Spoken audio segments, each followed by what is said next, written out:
In a glittering ballroom filled with 500 of the world's wealthiest elites, a single father waiter committed an act so audacious it would shatter every unspoken rule of high society. When he crossed that polished marble floor toward the CEO's scarred daughter, the girl everyone whispered about but no one would touch, he had no idea his simple offer to dance would expose a 15-year-old military secret, destroy carefully constructed lies, and prove that sometimes the poorest man in the room is the richest in courage. Stay with me until the very end of this story, and please comment which city you're watching from so I can see how far this tale of unexpected grace has traveled. The Grandview Hotel rose like a crystal palace against the midnight sky, its windows blazing with golden light that spilled onto the manicured gardens below. Inside the grand ballroom, 500 of the nation's most powerful people gathered beneath chandeliers that cost more than most homes, their laughter echoing off marble walls, their jewelry catching the light like captured stars. This was the annual Lane Industries Charity Gala, the social event of the season, where business deals worth billions were sealed with handshakes and champagne toasts, where family legacies were maintained or destroyed between the appetizer and dessert courses. At the head table, positioned on a raised platform that overlooked the glittering crowd, sat Richard Lane. At 62, he was a man who had built an empire from inherited wealth, transforming his father's modest manufacturing company into a global technology conglomerate. His silver hair was perfectly styled, his tuxedo custom-tailored to his still athletic frame, his face showing the kind of distinguished aging that came from expensive skincare and low stress, or at least the appearance of low stress. His eyes, a sharp gray that employees joked could see through lies and balance sheets with equal clarity, surveyed the room with the practiced ease of a man who had hosted this event for 23 consecutive years. But tonight, those eyes kept drifting to his left, where his daughter Clara sat in a midnight blue gown that had cost $12,000 and 3 fittings with a designer who flew in from Milan specifically for the occasion.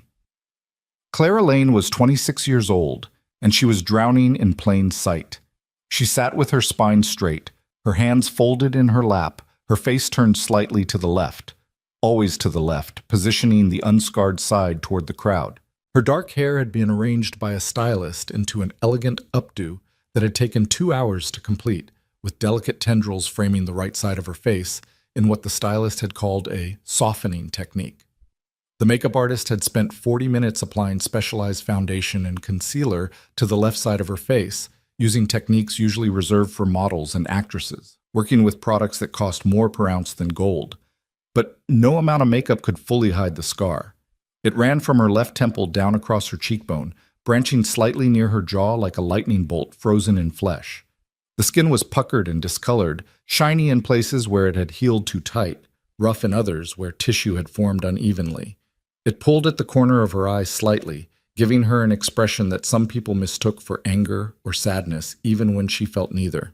The scar was 3 years old now, a souvenir from the night when a drunk driver had run a red light and turned her Mercedes into twisted metal and shattered glass, when her life had split into before and after with the brutal finality of impact.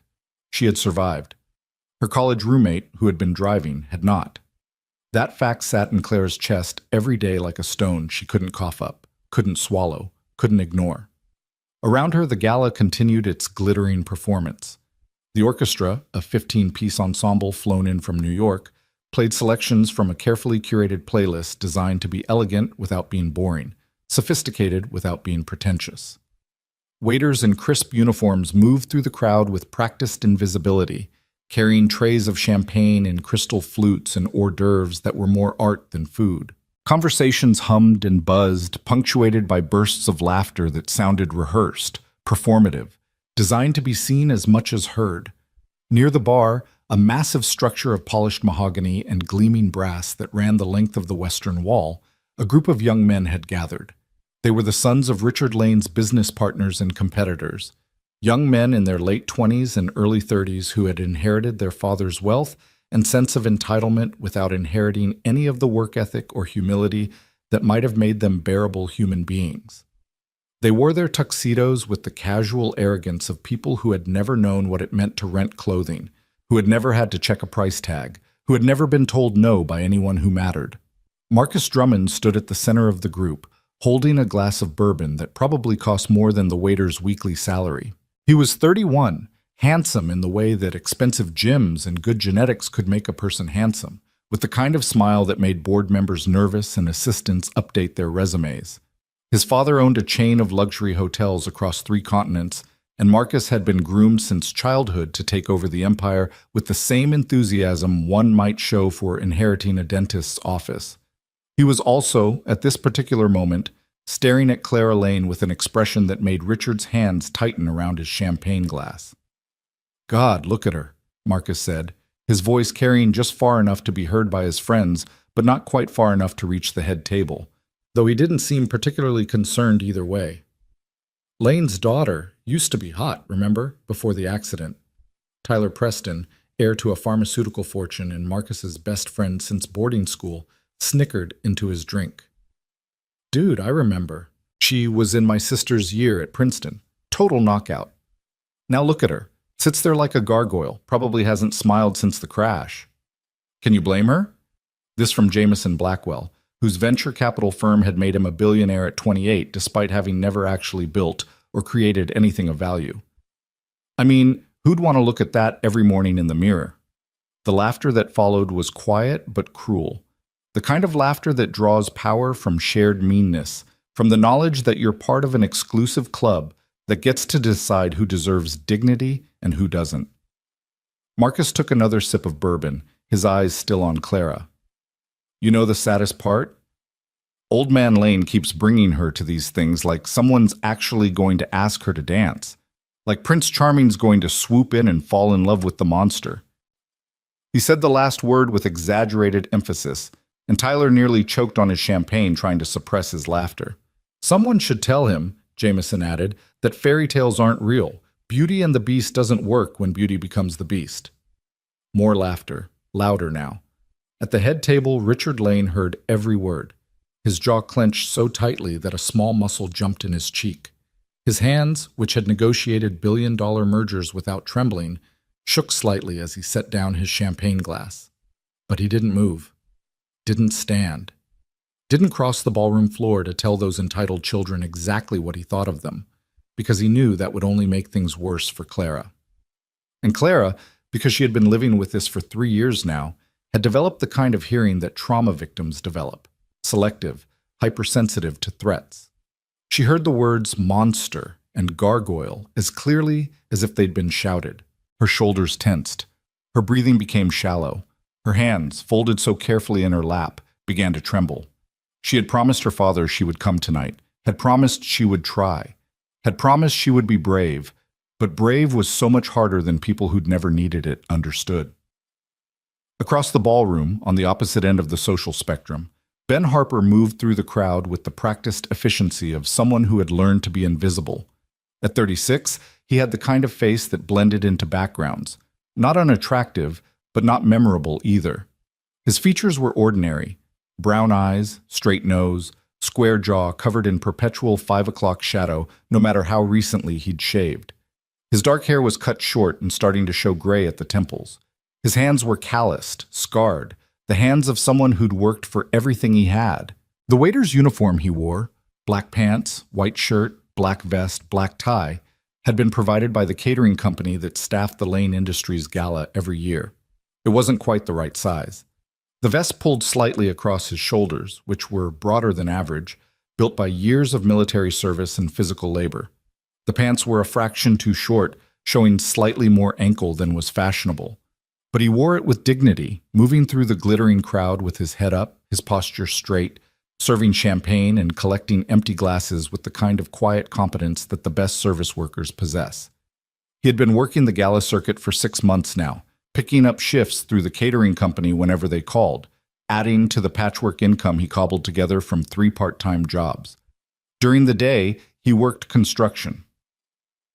3 evenings a week, he washed dishes at a diner near the elementary school where his daughter went. And whenever the catering company needed extra hands for high-end events, he showed up, put on the uniform, and moved through ballrooms full of people who would never see him as anything but help. He didn't mind being invisible. Invisibility meant safety. It meant no one asked questions about his past, about the scars that ran across his back and chest, about the nightmares that still woke him up 3 or 4 times a week, sweating and reaching for a rifle that wasn't there. Invisibility meant he could provide for Emma. That was all that mattered. He was carrying a tray of empty champagne glasses toward the service entrance when he heard the laughter from the bar.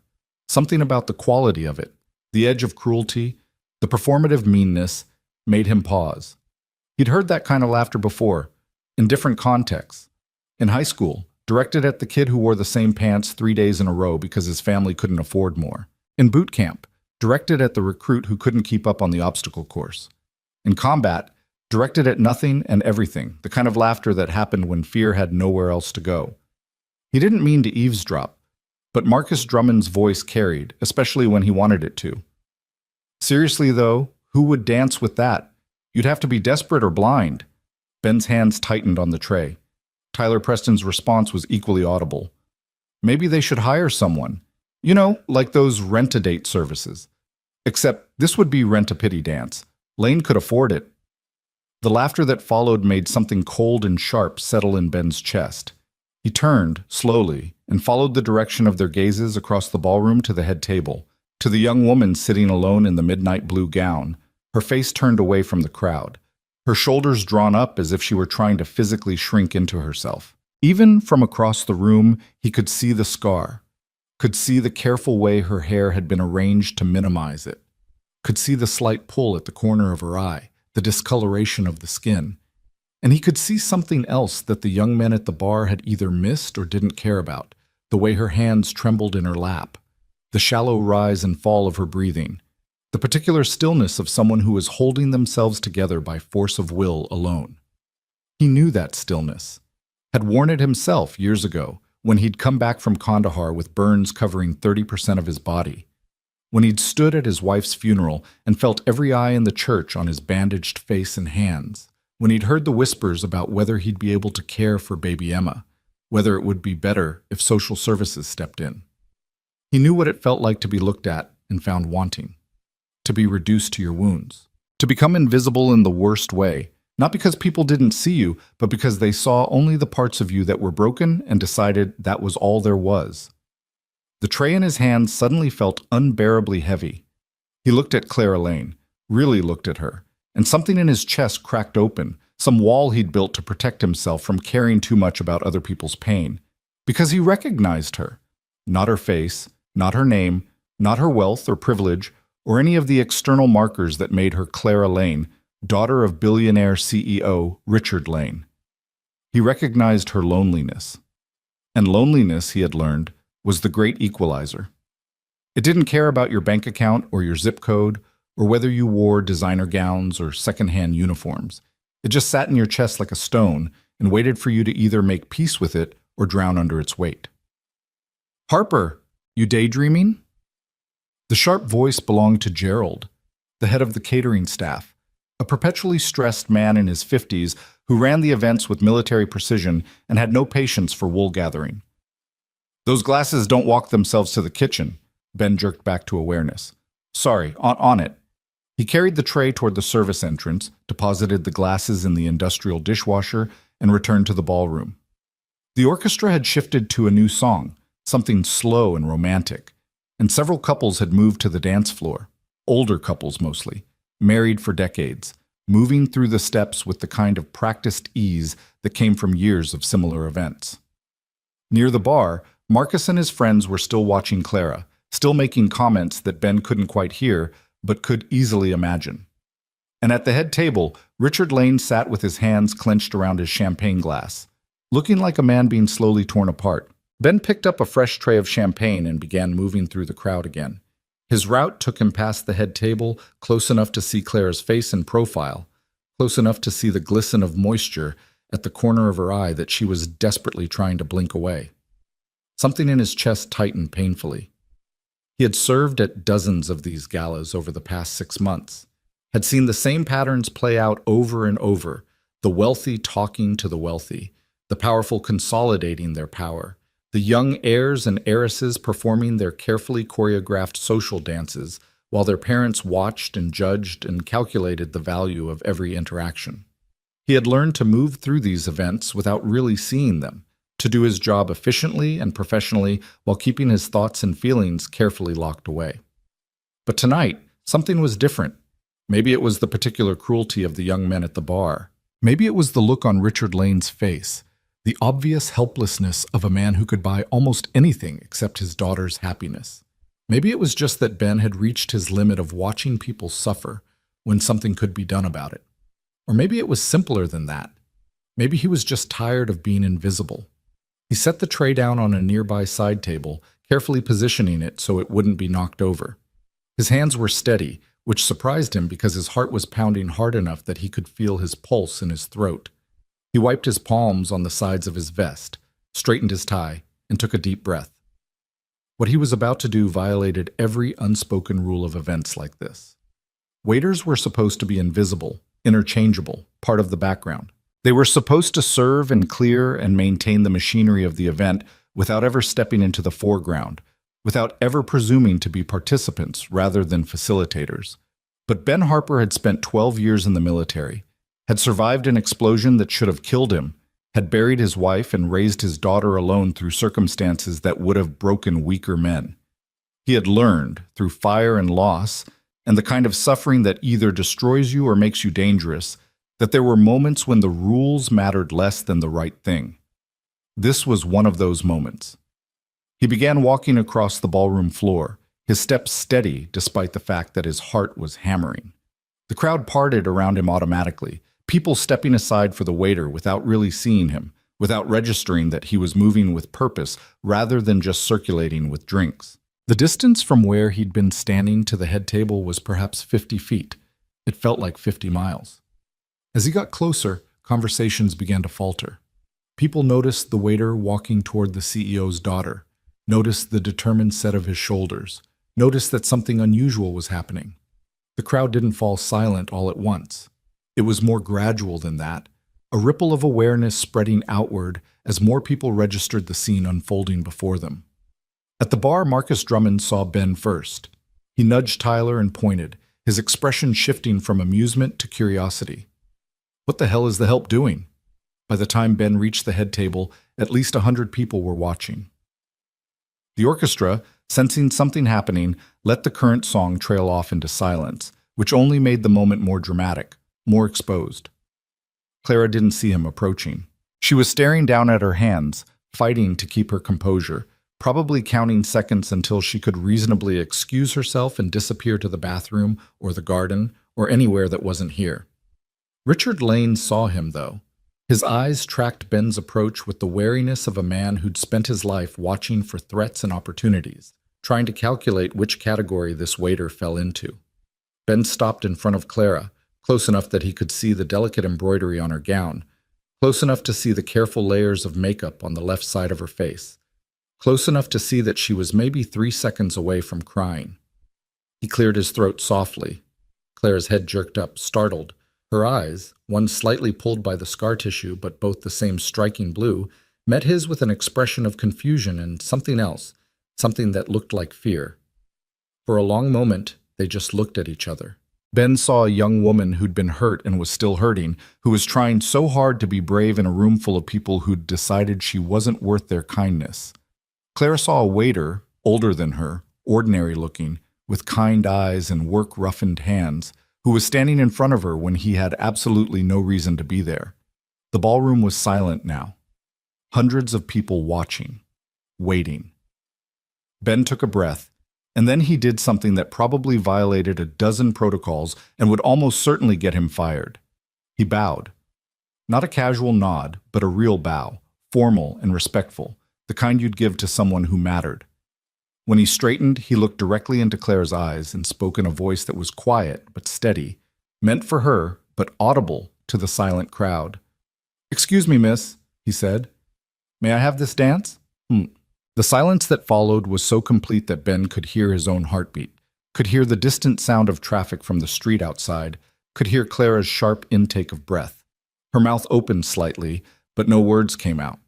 She looked at him like he'd just spoken in a foreign language she didn't understand, like he'd just asked her to fly, like the world had suddenly inverted and she was trying to figure out which way was up. "You're..." She stopped, swallowed, tried again. Her voice was barely a whisper, rough with emotion. "You're a waiter." It wasn't meant as an insult. It was simple confusion, an attempt to make sense of something that didn't fit into any of the social rules she'd been raised with, any of the patterns that governed events like this. Ben smiled, and there was nothing performative about it, nothing calculated. Just genuine warmth, the kind of smile that reached his eyes and made the corners crinkle. "Yes," he said simply. "And you're the bravest woman in this room." Clara's eyes widened. A single tear spilled over and traced down her right cheek, following the curve where the scar did not run. "I'm not," she started, but her voice broke. "You are," Ben said, and his voice carried absolute certainty, the kind of conviction that couldn't be argued with because it came from somewhere deeper than opinion. "You walked in here tonight knowing exactly what people would say, what they would think, how they would look at you. And you came anyway. You sat at this table with your head up and your shoulders back. That's the definition of brave." At the bar, Marcus Drummond made a disgusted sound. "Oh, this is pathetic. Someone stop this. Shut up!" Richard Lane's voice cut across the ballroom like a knife, sharp and absolute. He hadn't stood, hadn't raised his voice above a normal speaking volume, but the command in it was unmistakable. Every person in the room turned to look at him, and what they saw made them take an involuntary step back. Richard Lane had built an empire on the ability to project power, to make men twice his size feel small with nothing but a look and a tone. He used that power now, directing the full force of his presence at the young men at the bar. "Say another word," Richard said quietly, "and your families will be explaining to their shareholders why their heirs are no longer welcome in polite society. Test me on this." Marcus paled. Tyler actually took a step backward. Jameson looked down at his shoes. The crowd seemed to exhale collectively. Richard's gaze moved from the chastened young men to Ben, who was still standing in front of Clara, his hand now extended palm up in the universal gesture of invitation. The CEO's eyes were wet, his jaw working as he fought for control. He nodded once, sharply. Permission granted. Ben kept his focus on Clara. She was staring at his extended hand like it was a lifeline thrown to a drowning person. Something desperately needed but terrifying to reach for, because reaching meant admitting you needed saving, and admitting that meant acknowledging how close to drowning you actually were. "You don't have to," Ben said gently. "I don't want to make you uncomfortable. I just thought everyone should get to dance at a party, especially the guest of honor." "I'm not the guest of honor," Clara whispered. "It's my father's gala. I'm just here." "Then be here with me," Ben said. "Just for one song. Let them see you the way I see you, not as someone broken, but as someone whole." Something in Clara's chest cracked open.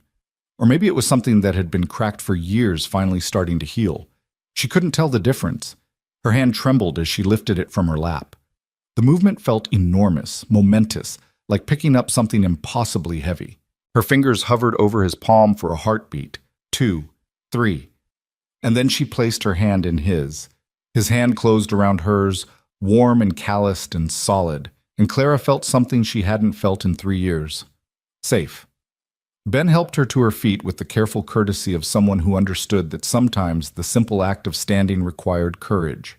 He didn't pull, didn't rush, just offered support and let her move at her own pace. The crowd parted as Ben led Clara toward the dance floor. The sea of elegant people in their designer clothes and expensive jewelry stepped aside for the waiter in the ill-fitting uniform and the scarred girl in the midnight blue gown, and the silence that had fallen when Ben first approached the table deepened into something almost sacred. Clara's legs felt unsteady, and she was grateful for Ben's hand supporting her. She was hyper-aware of every eye in the room, every whisper that wasn't quite whispered, every judgment being rendered. The left side of her face felt like it was burning, like the scar had suddenly become illuminated, a neon sign announcing her damage to everyone present. "Look at me," Ben said softly as they reached the center of the dance floor. "Not them. Just me." Clara lifted her gaze from the floor and found his eyes, brown and steady and kind in a way that had nothing to do with pity and everything to do with recognition. He placed his right hand on her waist, properly formal, maintaining respectful distance. She put her left hand on his shoulder, and he could feel it trembling. His left hand held her right hand at exactly the right height, and somewhere in the back of his mind, Ben thanked his mother for insisting he learn to dance properly before his senior prom 20 years ago. For a long moment, they just stood there, posed but motionless. Two people at the center of a spotlight neither of them had asked for. Then the orchestra began to play. It was a slow waltz, something classical that Ben didn't recognize but that his feet seemed to know anyway. He led, gently, moving Clara through the basic steps with the kind of patience that came from teaching Emma how to ride a bike, how to tie her shoes, how to do long division. Small movements at first, just enough to establish rhythm, to let Clara's body remember what her mind might have forgotten. She was stiff at first, her shoulders tense, her movements mechanical. But Ben didn't rush her, didn't try to force anything flashy or dramatic. He just moved with steady confidence, his hand on her waist providing gentle pressure to guide direction changes, his eyes staying locked on hers. "When was the last time you danced?" he asked quietly, his voice just for her. Clara's throat tightened. "Before," she said. "Everything good was before." "Then we'll make a new before," Ben said. "This moment, right now. Before becomes now, and now becomes the memory you'll look back on." They moved across the polished floor, slow circles, careful steps. The gown swirled around Clara's legs like dark water, and gradually, so gradually she almost didn't notice, her shoulders began to lower, her movements began to soften, her breathing began to even out. "Why are you doing this?" she asked suddenly, and there was something raw in her voice, something desperate. "You don't know me. You don't owe me anything." Ben was quiet for a moment, considering his answer. 6 years ago, he said finally, I came back from overseas with burns covering half my body. My wife had died while I was deployed, cancer, sudden and vicious. I had a 3-year-old daughter who didn't remember me and a face that made people look away. I stood in front of my bathroom mirror for hours, trying to recognize myself, trying to figure out if I was still the same person or if the fire had burned away everything I'd been. Clara's eyes widened. "I didn't know." "There's a moment," Ben continued, still moving them through the steps, still holding her gaze, "when you have to decide. You can let the scars define you, can let them become the story everyone tells about you, the first thing anyone sees, or you can define them. Decide that they're just part of your story, not the whole thing, not even the most important thing." His hand tightened slightly on her waist. "I see you, Clara, not the scar, you. And what I see is someone brave enough to show up, strong enough to survive, beautiful enough that every person in this room can't look away." The tears came then, silent and unstoppable, streaming down both sides of Clara's face, and she didn't care, didn't try to hide, didn't turn away. Because for the first time in 3 years, someone had seen her, really seen her, and hadn't flinched. Around them, the crowd watched in silence. No one laughed now. No one whispered cruel jokes or made cutting comments. Because sometimes, rarely, human beings remember what humanity looks like. It looks like a waiter in an ill-fitting uniform dancing with a scarred girl at a charity gala. It looks like someone saying, "You're brave," and meaning it. It looks like grace. And then, from somewhere in the silent crowd, someone began to clap. Just one person at first, slow, deliberate applause that sounded almost too loud in the quiet ballroom. Then another joined in, and another. The applause built like a wave, spreading from the front of the room to the back, from the oldest guest to the youngest, from the most powerful to the least.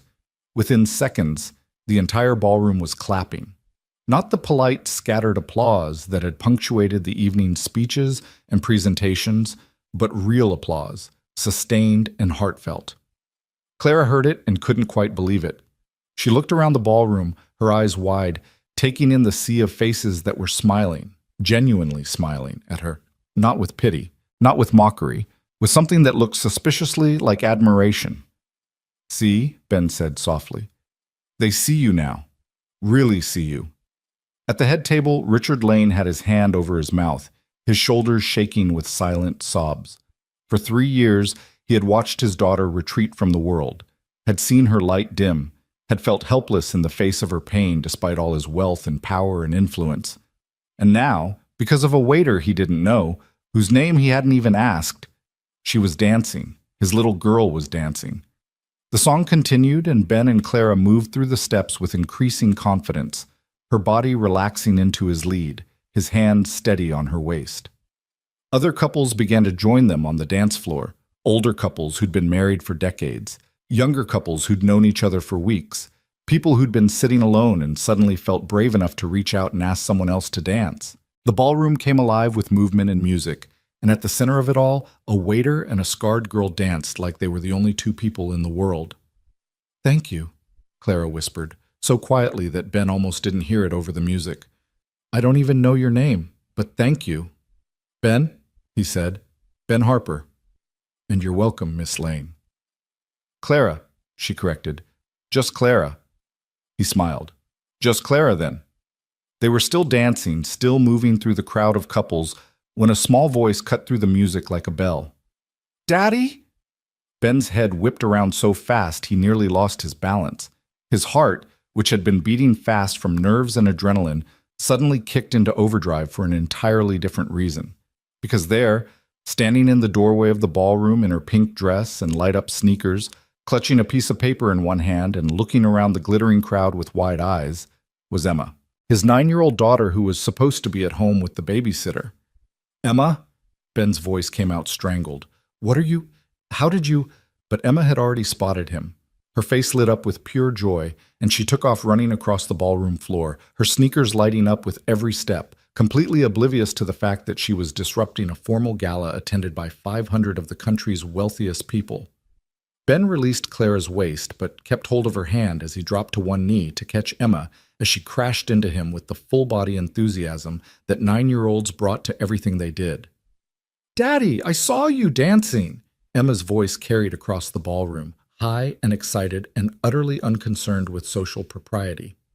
"Mrs. Rodriguez was watching the live stream on her phone, and I saw you dancing with the pretty lady." "The live stream," Ben repeated weakly, his brain struggling to process. "Of course." Lane Industries always live-streamed their charity galas, broadcasting to remote donors and stakeholders, which meant Emma and thousands of other people had watched him cross the ballroom and ask Clara to dance, which meant he was definitely getting fired. But Emma wasn't done. She pulled back from the hug and held up the piece of paper she'd been clutching, waving it proudly. "Look, I drew you a picture." The crowd pressed closer, trying to see. Clara bent down slightly, her curiosity overcoming her self-consciousness. The drawing was exactly what you'd expect from a 9-year-old. Stick figures in bright crayon, enthusiastic and slightly chaotic. But there was something undeniably sweet about it. A tall stick figure in black, labeled Daddy in Emma's uneven handwriting, held hands with a shorter stick figure in blue labeled Princess. They stood on a dance floor drawn in purple crayon, surrounded by yellow stars. And across the top, in crayon letters that filled the entire width of the paper, Emma had written, "Daddy dancing with a princess." Clara's hand flew to her mouth. A sound escaped her, half laugh, half sob. "That's..." She couldn't finish the sentence, couldn't find words for what she was feeling, looking at this child's simple, generous interpretation of what had just happened. Not Daddy dancing with the scarred girl, or Daddy dancing with the damaged one, just Daddy dancing with a princess. Emma, oblivious to the emotion she'd provoked, held the drawing out to Clara. "It's for you, because you're pretty, and you made my daddy smile, and he doesn't smile very much usually." The crowd around them made a collective sound, somewhere between awe and a sob. That probably would have been embarrassing if anyone had been thinking clearly enough to be embarrassed. Clara took the drawing with trembling hands. She stared at it for a long moment, at the simple crayon lines and misspelled words and enthusiastic stars. Then she sank down, thousands of dollars worth of designer gown pooling on the floor around her, so she was at Emma's eye level. "Thank you," she whispered, her voice thick with tears. "This is the most beautiful thing anyone's ever given me." Emma beamed. Then, with the casual directness of children who haven't yet learned to filter their observations, she reached out and touched the left side of Clara's face, her small fingers gentle on the scar. The crowd gasped. Ben started to intervene. "Emma, no, you can't." But Clara caught his hand, stopping him. She stayed perfectly still as Emma traced the line of the scar with one finger, her expression curious but not cruel, scientific rather than judgmental. "Does it hurt?" Emma asked. Clara shook her head. Not anymore. It did for a long time. But now it just is. Good, Emma said firmly. Then, with the certainty that only children possess, you're pretty. Don't let anyone tell you different. And then she hugged Clara, wrapping her small arms around the woman's shoulders and squeezing tight. Clara's composure, which had been holding by a thread, shattered completely. She wrapped her arms around Emma and held on like she was drowning, and this 9-year-old child was the only solid thing in the world. Her shoulders shook with sobs, 3 years' worth of pain and loneliness and fear pouring out in one overwhelming wave. Emma just patted her back, the way kids do when they're trying to comfort adults but aren't quite sure how. "It's okay," she said. "Daddy cries sometimes too. He says sometimes crying is how you get the sad out, so there's room for happy again." The crowd, which had been silent with shock, erupted. Applause thundered through the ballroom, so loud it was almost physical, so sustained it seemed like it might never stop. People who'd been sitting stood. People who'd been standing moved closer, trying to see, trying to be part of this moment. Strangers wiped tears from their eyes. Grown men who ran corporations and commanded boardrooms found themselves unexpectedly emotional, their carefully maintained facades cracking in the face of such raw, honest humanity. At the bar, Marcus Drummond stared at his bourbon glass, his face pale. Tyler Preston looked like he wanted to sink through the floor. Jameson Blackwell had already disappeared, probably to call his publicist and start damage control. And at the head table, Richard Lane rose to his feet. He moved through the crowd with the kind of authority that made people automatically step aside, his eyes fixed on his daughter, on the waiter, on the small girl who had somehow said exactly what the entire ballroom needed to hear. His face was wet with tears he'd stopped trying to hide, and his hands were shaking, and he didn't care who saw. When he reached them, Ben was helping Clara to her feet while Emma held her hand, chattering happily about how she'd convinced Mrs. Rodriguez to call an Uber because, "This was important, Daddy. I had to give the princess her picture." Richard looked at Ben for a long moment. Really looked at him. Not as a waiter, not as part of the staff, but as a man, as a father, as someone who had just done what Richard himself had been unable to do for 3 years. "You—" Richard's voice cracked. He cleared his throat, tried again. "You gave her back her smile." Ben shook his head, suddenly uncomfortable with the attention, with the weight of Richard Lane's gratitude. "No, sir. I didn't give her anything. She never lost it. She just needed a reason to show it again." Richard made a sound that was half laugh, half sob. "What's your name?" "Ben Harper." "Well, Ben Harper." Richard extended his hand, and when Ben took it, the CEO pulled him into a hug that probably violated every social protocol Richard had ever learned. "Thank you. Thank you for seeing what I'd been too blind to see." When Richard released him, he turned to Clara, who was still holding Emma's hand, the crayon drawing clutched to her chest like treasure. Father and daughter looked at each other for a moment, and something passed between them, an understanding, a recognition, a healing. Richard pulled her into his arms and held her the way he hadn't since before the accident, when she'd still felt like his little girl, instead of something precious and fragile that might shatter if he held too tight. "I'm so sorry," he whispered into her hair. "So sorry I didn't protect you from them. From all of this." "Dad?" Clara's voice was muffled against his shoulder. "You can't protect me from the world, but you can stand with me in it." "Then that's what I'll do," Richard said fiercely. "Every day. I promise." The orchestra, sensing that the moment needed something, began to play again, a gentle melody that filled the ballroom without overwhelming it. Around them, the crowd was still applauding, still smiling, still wiping tears from their eyes. Gerald, the head of catering, appeared at Ben's elbow. His face was flushed, his eyes wide. "Harper, what the hell were you thinking? You can't just... You violated about 15 different protocols." Ben braced himself for the firing he knew was coming, but Richard Lane turned to Gerald with an expression that could have frozen fire. "This man," he said quietly, "just taught every person in this room a lesson worth more than all their wealth combined. If you have a problem with that, take it up with me." Gerald swallowed hard. "No, sir. No problem at all, sir." "Good." Richard looked back at Ben. "Are you working tomorrow?" Yes. Construction site in the morning, then the diner. Cancel them. Ben blinked. Ben, sir? I'd like to offer you a position with Lane Industries, Richard said. I need someone in my security department who understands what real courage looks like. Someone who knows that protecting people sometimes means standing with them, not just standing in front of them. Ben opened his mouth, closed it, opened it again. Mr. Lane, I appreciate the offer, but I don't have any experience in corporate security. I'm just a decorated veteran with 12 years of military service, if I'm reading you correctly. Richard interrupted. The way you carry yourself, the scars on your hands, the fact that you didn't hesitate to do the right thing, even when it violated every social rule in the room. You've got leadership written all over you, son. You just need someone to give you a chance. Emma tugged on Ben's hand. Daddy, say yes. Then you wouldn't have to work 3 jobs and you could come to my soccer games. Ben looked down at his daughter, at her hopeful face and light-up sneakers, at the crayon dust still on her fingers from drawing the picture that had somehow changed everything. Then he looked at Clara, who was smiling, really smiling, the first genuine smile he'd seen on her face all night, bright enough to light the entire ballroom. On one condition, Ben said slowly. Richard raised an eyebrow. Name it. I still need to be home by 3:30 to pick Emma up from school, and I need all her soccer game days off. She's 9. She needs her father.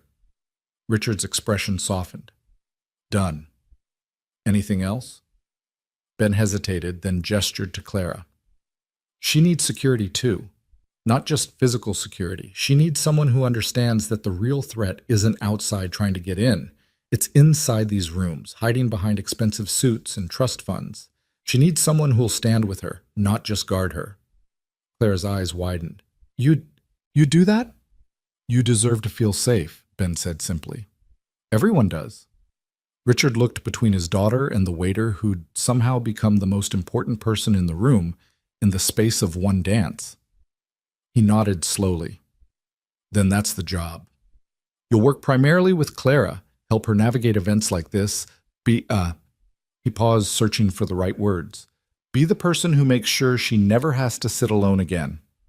Emma made a happy sound and hugged Ben's leg. Does that mean we get to come to more fancy parties? Emma, Ben said in his I'm trying to be serious voice. Because I like fancy parties, Emma continued, undeterred. And Clara needs friends. I could be her friend. I'm very good at being friends. Clara laughed. Actually laughed, the sound surprising even her. I would love that, she said, and meant it. She looked at Ben, at this man who'd crossed a ballroom full of people who should have mattered but didn't, who'd seen her pain and decided to do something about it. Thank you for everything. Thank me by showing up at the next one of these events, Ben said, with your head up and your shoulders back. Let them see what brave looks like. The evening continued, but something had fundamentally shifted. The young men who'd made cruel comments found themselves surrounded by uncomfortable silence whenever they tried to speak, their social currency suddenly devalued. Older couples sought out Clara to apologize for their silence, for their complicity, for not speaking up sooner. Business leaders approached Richard to praise his daughter's courage and to subtly distance themselves from the behavior of their heirs. And in the middle of it all, Ben Harper stood with his daughter, watching Clara talk and laugh with people who were actually seeing her for the first time. And he thought about how sometimes the smallest acts, offering a hand, asking for a dance, drawing a picture, could change everything. Gerald approached him again, this time with something that might have been respect in his eyes. Harper, you're done for the night. Go enjoy the party. I'm still in uniform, Ben protested. Then consider yourself promoted. Gerald almost smiled. Besides, I think your daughter wants dessert. Emma, who had indeed been eyeing the dessert table with intense focus, lit up. Daddy, can I have one of those tiny cakes? The petits fours? The tiny cakes, Emma insisted. Ben laughed, and the sound was lighter than it had been in months. Okay, let's get you some tiny cakes. As they walked toward the dessert table, Emma holding tight to his hand, Ben passed a mirror that lined one wall of the ballroom. He caught sight of himself, uniform rumpled, tie slightly askew, Emma's crayon dust on his vest from where she'd hugged him. And for the first time in years, he recognized the person looking back at him. Not the scars, not the loss, not the struggle, just himself. Whole. Behind him in the reflection, he could see Clara in her midnight blue gown, surrounded by people but no longer drowning in them, her smile genuine, her posture relaxed. And he thought about what he'd told her on the dance floor, about how scars didn't have to define you, about how you could choose to write your own story. Maybe he'd been talking to himself as much as to her. The ballroom continued its glittering performance, but now there was something different in the air, something warmer, more human, more real. The kind of magic that doesn't come from chandeliers and champagne, but from people choosing to be kind when kindness costs them something, from courage being recognized and celebrated, from grace being offered without conditions. Emma got her tiny cake, 3 of them, actually, and promptly got frosting on her face. Ben wiped it off with a napkin while she giggled, and somewhere nearby, he heard Clara laugh at something someone said, and Richard's voice joining in, and he thought, This is what winning looks like. Not the medals, not the money, not the status or the security or the success, just this, his daughter safe and happy, tiny cake frosting on her face, and a girl who'd been drowning finally learning to breathe again. The night was far from over. There would be more conversations, more revelations, more moments of connection and healing. But in that moment, surrounded by chandeliers and champagne and 500 people who'd just been reminded what humanity looked like, Ben Harper, single father, veteran, waiter, and now protector of scarred princesses, felt something he hadn't felt in years. Hope. And sometimes, hope is enough to change everything. The reception line that formed around Clara was something Richard Lane had never imagined he'd see. For 3 years, people had either avoided his daughter entirely or approached her with the kind of careful, pitying tone reserved for the terminally ill. But now, in the aftermath of Ben Harper's simple act of courage, something had shifted in the collective consciousness of the ballroom. People wanted to talk to her, really talk to her, not just fulfill some social obligation. Mrs. Patricia Whitmore, a 72-year-old philanthropist whose family had built their fortune in railroads during the previous century, was the first to approach. She moved with the careful dignity of age, her silver gown rustling as she walked, her eyes sharp behind designer glasses that probably cost more than Ben's monthly rent. "Clara, dear," she said, her voice carrying the kind of authority that came from decades of commanding ballrooms and boardrooms alike. "I owe you an apology." Clara blinked, surprised. "Mrs. Whitmore, you don't—" "I do." The older woman's voice was firm. "I've attended these galas for 23 years. I've watched you grow up, watched you become a beautiful young woman, and then watched you retreat after the accident, and I said nothing, did nothing. I let those boys at the bar make their cruel comments, let the whispers continue, because it was easier to look away than to stand up." She reached out and took Clara's hand. "That waiter showed more courage in 5 minutes than I've shown in 3 years, and for that, I am deeply ashamed." Clara's throat tightened. "You're not responsible for other people's cruelty." "No," Mrs. Whitmore agreed. "But I'm responsible for my own silence. And silence, my dear, is its own form of cruelty." She squeezed Clara's hand gently. "You are a remarkable young woman. Your scar doesn't diminish that. If anything, it proves it. Survival takes strength that most of us will never need to find." Before Clara could respond, Mrs. Whitmore turned to the crowd that had gathered nearby, watching the exchange with varying degrees of discomfort. Her voice rang out clearly, designed to carry. "I think we all learned something important tonight. Grace isn't about the size of your bank account or the designer of your gown. It's about seeing someone in pain and choosing to do something about it." Several people in the crowd shifted uncomfortably. A few had the decency to look ashamed. As Mrs. Whitmore moved away, others stepped forward. Some offered genuine apologies. Others simply wanted to tell Clara how beautiful she looked, how brave she was, how inspiring the dance had been. A few were clearly there because it was now the socially advantageous thing to do, but Clara found she didn't mind. Even performative kindness was better than authentic cruelty. Across the ballroom, Ben had successfully secured 3 Petit Fours for Emma and was attempting to keep her from eating all of them in under 30 seconds when he felt a presence at his elbow. He turned to find a man in his late 50s standing there, regarding him with an expression that was difficult to read. "Thomas Chen," the man said, extending his hand. "I'm the CFO of Lane Industries." Ben wiped frosting off his palm before shaking. "Ben Harper. Though I guess you probably know that by now. The whole ballroom knows that by now," Thomas said with a slight smile. That was quite the performance. Something in his tone made Ben stiffen. "It wasn't a performance." "No," Thomas agreed, his expression softening. "I can see that, which makes it even more remarkable."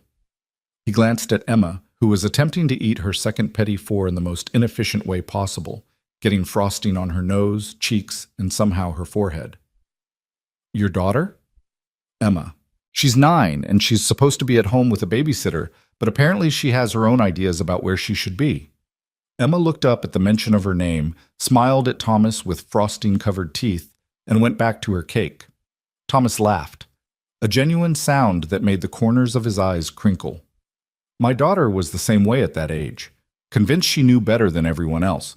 She's a lawyer now, so I guess she was right." He paused, then continued in a lower voice. "Richard Lane is a good man, but he's been broken for 3 years watching his daughter suffer.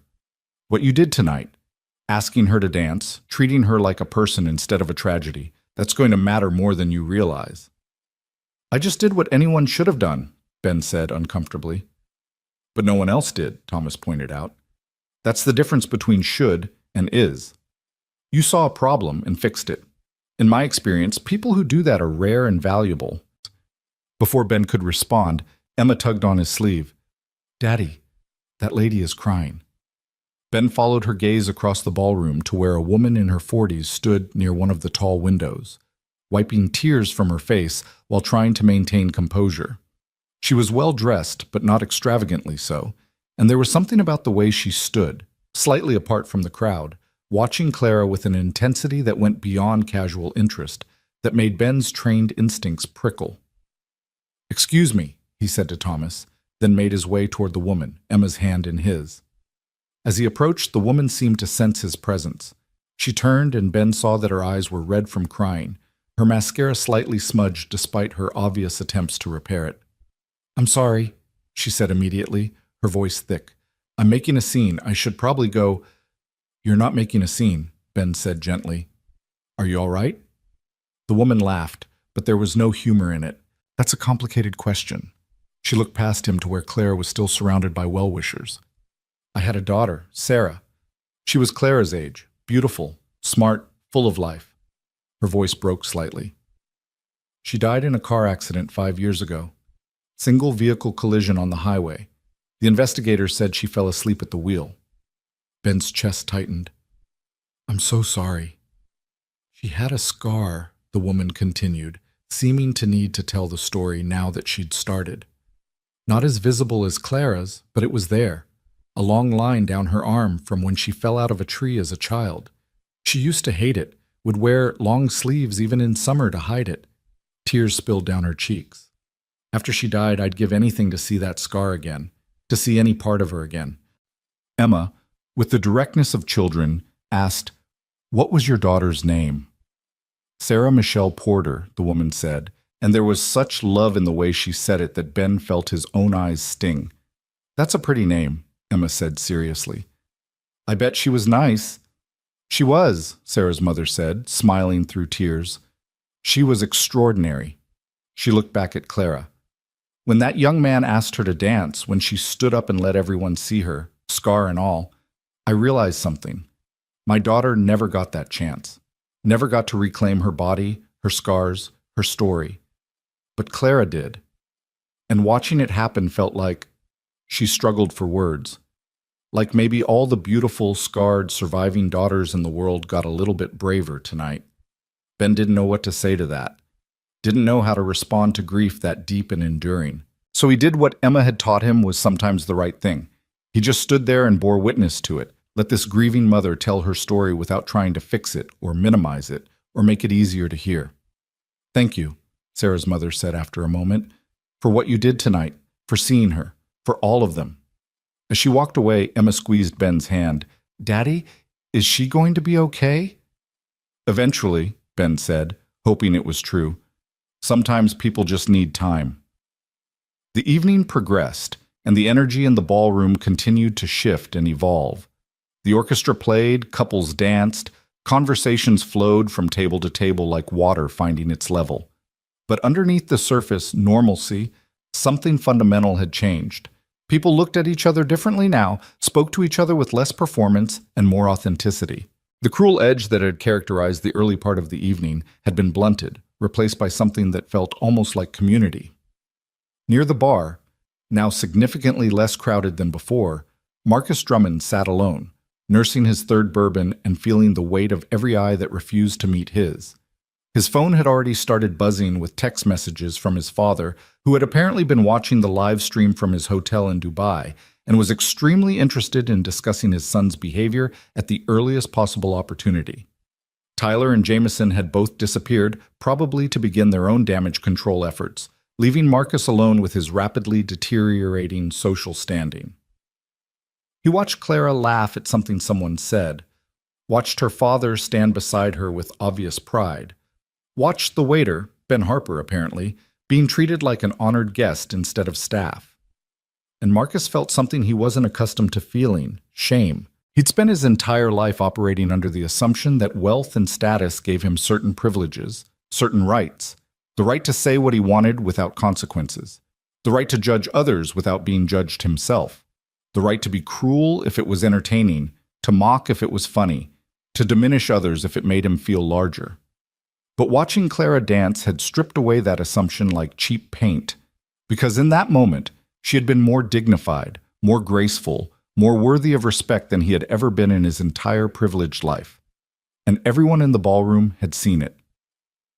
He set down his bourbon glass with a hand that wasn't quite steady and made a decision that surprised even himself. He stood, straightened his tuxedo, and began walking toward the cluster of people surrounding Clara. The crowd parted reluctantly as he approached, conversations dying as people registered who was coming. Richard Lane's expression went cold and dangerous. Ben Harper, who had just returned with Emma from their encounter with Sarah's mother, stepped slightly forward, positioning himself between Marcus and Clara without even seeming to think about it. Marcus stopped a respectful distance away, suddenly feeling like he was facing a firing squad.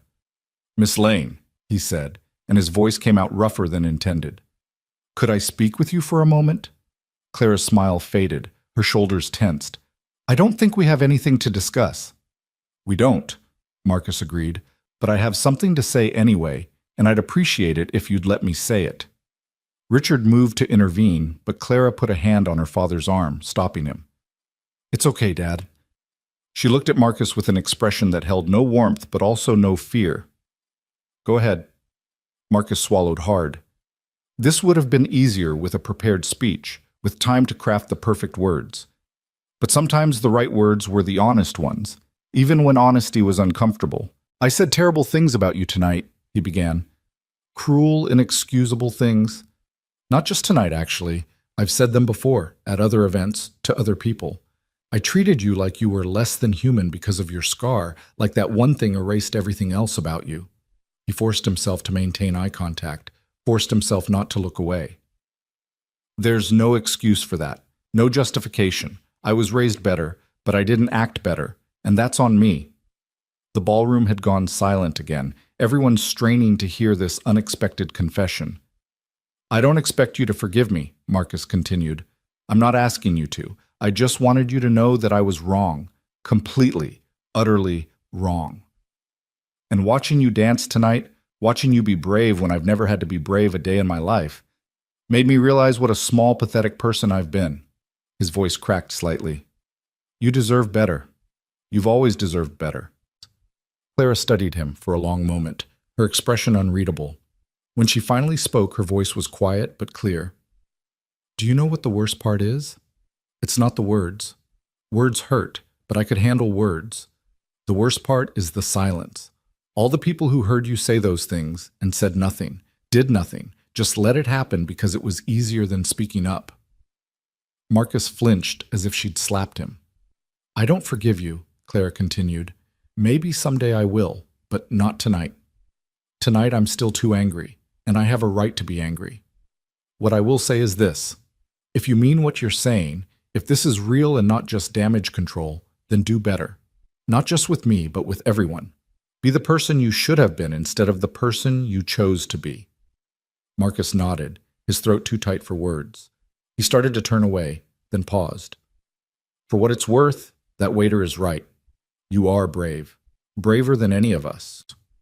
As he walked away, Emma, who had been watching the entire exchange with the intense focus children bring to adult drama, tugged on Ben's hand. Daddy, what's damage control?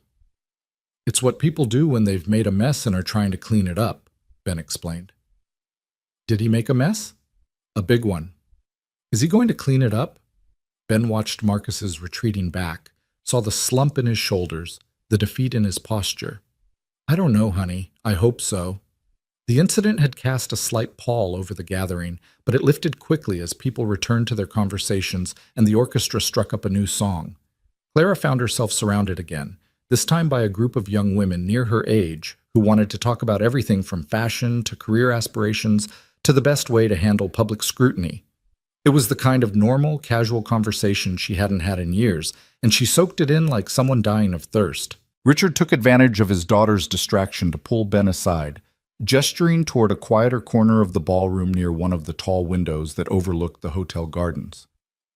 I meant what I said earlier, Richard began without preamble, about the job offer, but I want to make sure you understand what I'm actually offering. Ben nodded. Security position, working primarily with Clara. More than that, Richard said. I'm offering you a chance to be part of something important. Clara needs more than a bodyguard. She needs someone who understands that the real threats aren't always physical. Someone who can help her navigate social situations that might be hostile or uncomfortable. Someone who can spot the difference between genuine kindness and performative bullshit. He paused. Someone like you. Mr. Lane, I appreciate the offer. I really do. But I'm not sure I'm qualified for... You crossed a ballroom full of the country's wealthiest, most judgmental people to ask my daughter to dance, Richard interrupted. You did it, knowing you'd probably get fired, knowing people would mock you, knowing it would violate every social convention in the room. You did it anyway because it was the right thing to do. That tells me everything I need to know about your qualifications. Ben was quiet for a moment, considering. Can I ask you something? Anything. Why didn't you do it yourself? You're her father. You have all the power in this room. Why didn't you ask her to dance? The question hit Richard like a physical blow. His face went pale, then flushed. And for a moment Ben thought he'd overstepped, that he'd offended the man who'd just offered him a life-changing opportunity. But Richard didn't get angry. Instead, his shoulders sagged. And suddenly he looked every one of his 62 years. Because I was afraid, he said quietly. Afraid that if I drew attention to her, it would make things worse. Afraid that people would see my pity, my protectiveness, and it would confirm all their assumptions about her being damaged, broken, someone who needed to be taken care of rather than celebrated. He ran a hand through his silver hair. I told myself I was protecting her, but really, I was protecting myself from having to confront my own failure to make her feel safe in the first place. You didn't fail her, Ben said. Didn't I? Richard's voice was rough. For 3 years, I've watched her hide. Watched her cancel plans, avoid social situations, turn down opportunities because she was afraid of being seen. And I let her, because it hurt less than pushing her to engage with a world that had been so cruel to her. I enabled her retreat because confronting it would have meant confronting my own grief about what she'd lost. He looked back toward where Clara stood, laughing with the group of young women, her face animated and alive in a way he hadn't seen since before the accident. You gave her permission to be seen again. To be human again. That's not something a father should have to outsource to a stranger, but I'm grateful you were here to do what I couldn't. Ben didn't know what to say to that level of raw honesty from a man who probably hadn't admitted vulnerability to anyone in decades. So he said the only thing that felt true.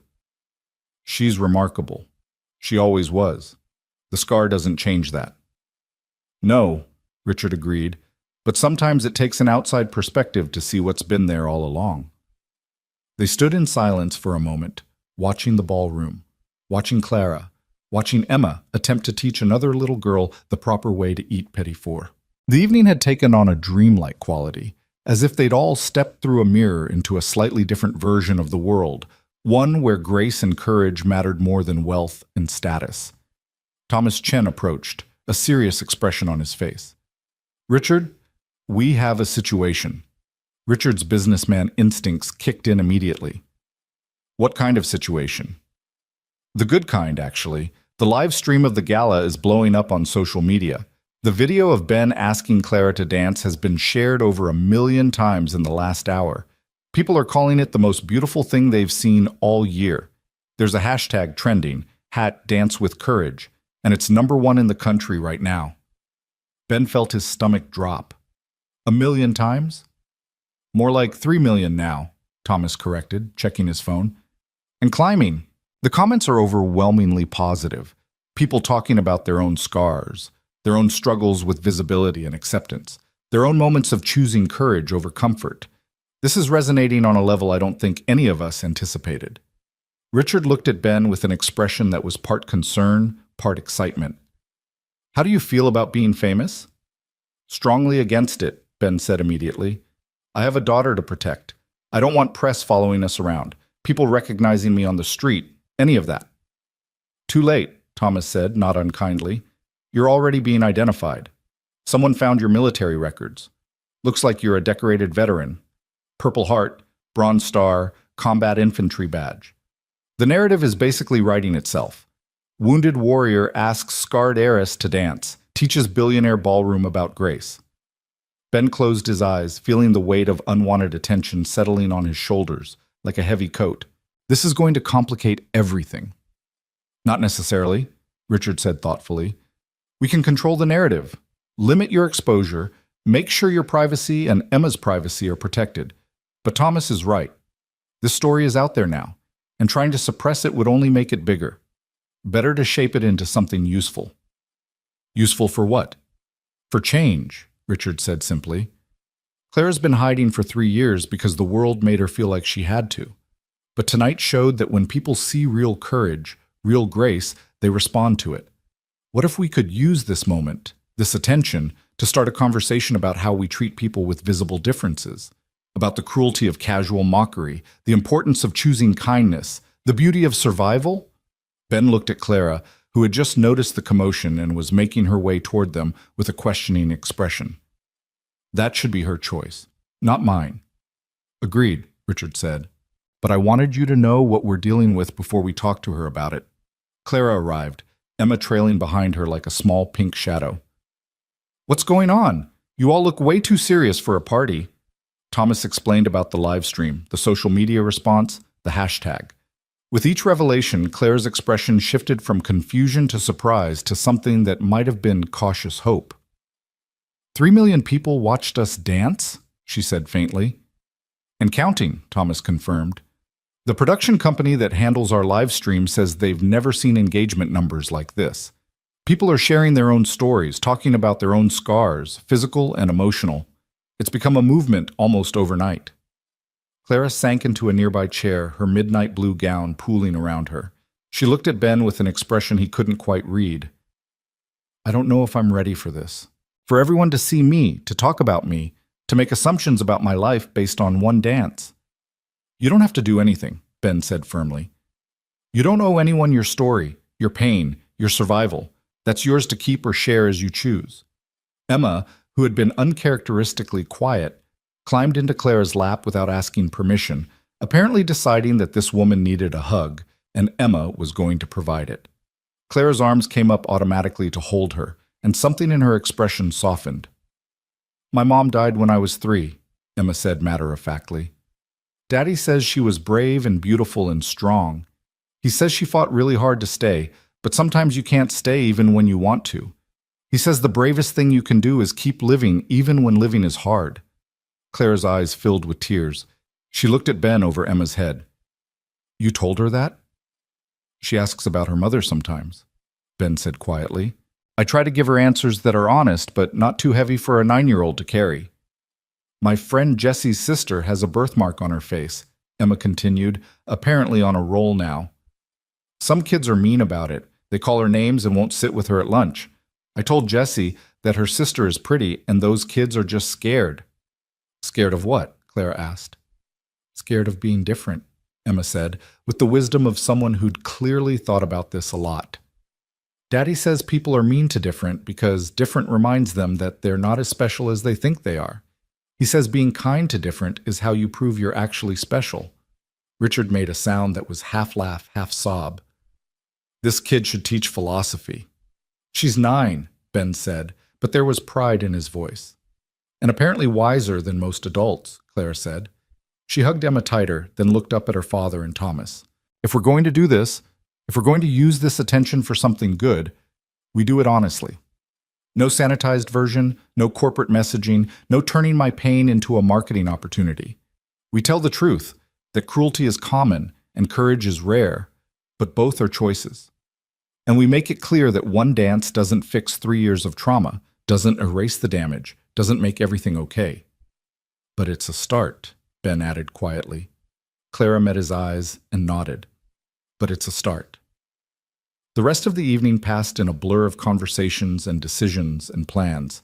Richard's PR team was called in, apologetically, since it was nearly midnight, and began crafting a statement that would acknowledge the viral moment without exploiting it, that would center Clara's voice and experience without making her a spectacle. Thomas coordinated with the live stream production company to archive the footage in a way that would be accessible but not sensationalized. And Ben, somewhat reluctantly, agreed to a brief press statement that would establish his identity and military background while making clear that his privacy and Emma's privacy were to be respected. Through it all, Clara sat at the center of the activity with Emma still in her lap, the little girl having apparently decided that this was now her permanent position. She contributed to the discussion, approved or vetoed various approaches, and generally took control of her own narrative in a way she hadn't been able to do since the accident. It was nearly 2 a.m. when the last guests finally departed, when the catering staff began breaking down the buffet tables, when the orchestra packed up their instruments and the cleaning crew arrived to begin the massive task of restoring the ballroom to its normal state. Emma had fallen asleep an hour ago, curled up in one of the velvet chairs with her pink dress hiked up and her light-up sneakers still blinking faintly. Ben had draped his jacket over her like a blanket, and she slept with the abandon of children who feel completely safe. Clara stood at one of the tall windows, looking out at the hotel gardens below. The moon was bright enough to silver the carefully manicured lawns and flower beds, and somewhere in the distance she could hear the sound of the city that never quite went silent. She'd removed her heels hours ago, and without them she was several inches shorter, the hem of her gown dragging slightly on the marble floor. Ben approached quietly, not wanting to startle her. Long night. She smiled without looking away from the window. The longest, and the best somehow. Which is strange because nothing about tonight should have been good, but it was. Sometimes the best moments come from the worst circumstances, Ben said. That's what makes them matter. Clara turned to face him, and in the dim light filtering through the windows, her scar was barely visible, just a slight shadow across her cheek. But she didn't turn away, didn't try to hide it. Can I ask you something? When you crossed that ballroom to ask me to dance, were you scared? Ben considered lying, then decided she deserved the truth. Terrified. I thought I'd be fired on the spot, probably escorted out by security. I thought everyone would laugh at me, or worse, laugh at you for accepting. I thought I might make everything worse instead of better. But you did it anyway. But I did it anyway, he confirmed, because sometimes you have to be scared and brave at the same time. They're not opposites. They're partners. Clara was quiet for a long moment, processing that. Then, my therapist has been telling me for 3 years that I need to engage with the world again, that hiding isn't healing, but I couldn't figure out how to take that first step, how to be brave enough to let people see me. See this. She touched the left side of her face lightly. Tonight you showed me how. You didn't make it small or manageable or safe. You just did it. Jumped into the deep end and trusted that you'd figure out how to swim. And you jumped with me, Ben pointed out.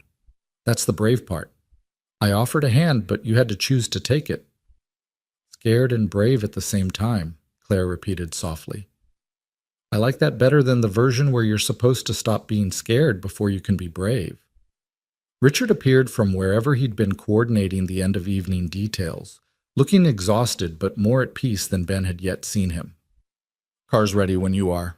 I'll give you both a ride home. It's the least I can do. Ben glanced at Emma, still sleeping in her chair. I appreciate that. I'm not sure how I was going to get her home on the bus at 2 in the morning. Absolutely not, Richard said firmly. You're family now, and family doesn't take the bus at 2 in the morning. The word family hung in the air between them, too big and too important to acknowledge directly, but impossible to ignore. Ben felt something in his chest loosen, some knot of worry and fear that he'd been carrying for so long he'd forgotten what it felt like to be without it.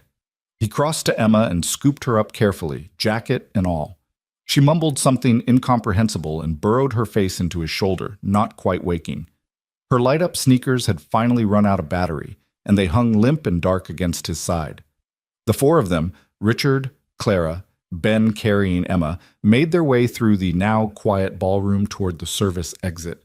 As they passed the spot where Ben had first asked Clara to dance, she paused and looked back at the empty dance floor. "What are you thinking?" Ben asked. Clara smiled, and it reached all the way to her eyes, transforming her face. "That I'm going to learn to dance better, really dance, not just survive through it, because next time I want to enjoy it." "Next time," Richard repeated, and the hope in his voice was almost painful to hear. "You're planning a next time." "I'm planning lots of next times," Clara said firmly, "starting with your Christmas gala in December, and the New Year's Eve party, and whatever other events you need me at. I'm done hiding, Dad. I'm done letting them win." Richard pulled his daughter into a hug fierce enough that she squeaked in surprise. When he released her, his eyes were wet again, but this time the tears felt different, not grief, but something closer to joy. They emerged into the cool night air to find Richard's town car waiting, the driver holding the door open. Ben settled Emma into the back seat, buckling her in carefully, and she didn't even stir. Clara slid in next to her, and Emma immediately shifted in her sleep to rest her head on Clara's shoulder, apparently having decided that Clara was safe, and therefore suitable for sleeping against. Ben and Richard took the seats facing backward, and the car pulled away from the hotel into the city streets, mostly empty at this hour. For a while, no one spoke, each lost in their own thoughts about the evening, about what had changed and what it meant and what came next. "I'll need to explain to Emma why we're suddenly friends with billionaires," Ben said eventually. "She's going to have questions." "Tell her the truth," Clara suggested. "That sometimes people meet in unexpected ways, and sometimes those unexpected meetings turn into something important." "She'll probably want to know if we're going to be on TV," Ben said wryly. "We might be," Richard admitted. "The morning shows are already calling. They want interviews, human interest pieces, the whole thing. But we're not doing any of it without your consent, and we're definitely not putting Emma on camera unless she explicitly wants to be." Emma stirred at the sound of her name, lifting her head from Clara's shoulder and blinking sleepily. "Are we going home?" "We are, honey," Ben confirmed. "Mr. Lane is giving us a ride." Emma processed this, then looked at Clara with sleep-blurred eyes. "Did you have a good time at the fancy party?" Clara's smile was soft and genuine. "The best time. Thank you for my picture. I'm going to frame it and put it on my wall." "Really?" Emma perked up slightly. "Even though it's just crayon?" "Especially because it's crayon," Clara said. "It's perfect exactly the way it is." Emma, satisfied with this answer, settled back against Clara's shoulder and closed her eyes again. Within seconds, she was asleep. The car drove through the city, past buildings dark and bright, past streetlights that turned the night sodium yellow, past the evidence of other lives being lived in other ways. A late-night diner with a single customer, a delivery truck making its rounds, a couple arguing on a street corner. Ben watched it all pass by and thought about how much had changed in the space of a few hours. How one decision to cross a ballroom floor had somehow rewoven the fabric of multiple lives. He thought about tomorrow, about having to explain to his other employers that he'd be quitting, about Emma's reaction when she fully processed what had happened, about the practicalities of starting a new job that came with expectations and visibility he'd never sought. He thought about the military records that had apparently been found, about strangers reading about his service and his wounds, and making assumptions about who he was based on incomplete information. But mostly, he thought about the look on Clara's face when she'd said next time, the hope and determination in her voice, the way she'd transformed from someone hiding in a corner to someone planning her future. He thought about Richard's tears, about Mrs. Whitmore's apology, about Sarah's mother finding some small measure of peace in watching another scarred daughter reclaim her life. He thought about Emma's drawing, Daddy Dancing with a Princess, and how sometimes children understood the essential truth of things better than adults ever could. The car pulled up in front of Ben's apartment building, a modest structure in a neighborhood that was decent if not fancy, safe if not prestigious. The kind of place where people worked hard and looked out for each other and didn't ask too many questions about your business. "I'll walk you up," Richard said, and when Ben started to protest, he added, "Please, let me do this small thing."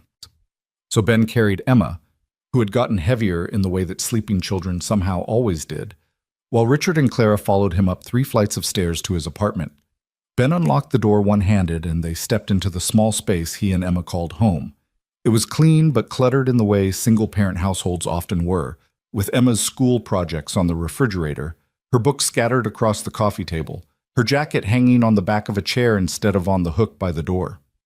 The furniture was second-hand but well-maintained, the kind of pieces people gave away when they upgraded, and Ben had gratefully accepted and carefully refinished. He carried Emma to her room and tucked her into bed, removing her shoes but leaving her in the pink dress because trying to change her would wake her up. And sleep was more important than proper bedtime routines tonight. He pulled the covers up and kissed her forehead, and she mumbled, "Love you, Daddy," without waking. When he returned to the living room, he found Clara looking at the photographs on the wall, pictures of Emma at various ages, a few of Ben in uniform before the burns, one professional portrait of a beautiful woman with kind eyes who must have been Emma's mother. "She looks like her," Clara said softly. "Emma? Yeah, she does. Same smile, same attitude. Sarah would have loved to see her grow up." Ben's voice was steady, the grief old enough now that he could talk about it without breaking. "She would have loved tonight, too. Sarah always believed in doing the right thing, even when it cost you something." Richard was standing by the window, looking out at the street below. Without turning around, he said, "I'll have the employment contract drawn up Monday morning. Starting salary is $200,000 a year, full benefits, retirement matching, and a signing bonus to cover any immediate expenses. You'll have an office at Lane Industries headquarters, but most of your work will be out in the field with Clara." Ben's mind stuttered over the number. "200,000? "It's a senior security position," Richard said, finally turning around. "And frankly, you're worth more than that, but I don't want to insult you by making it seem like I'm buying your friendship.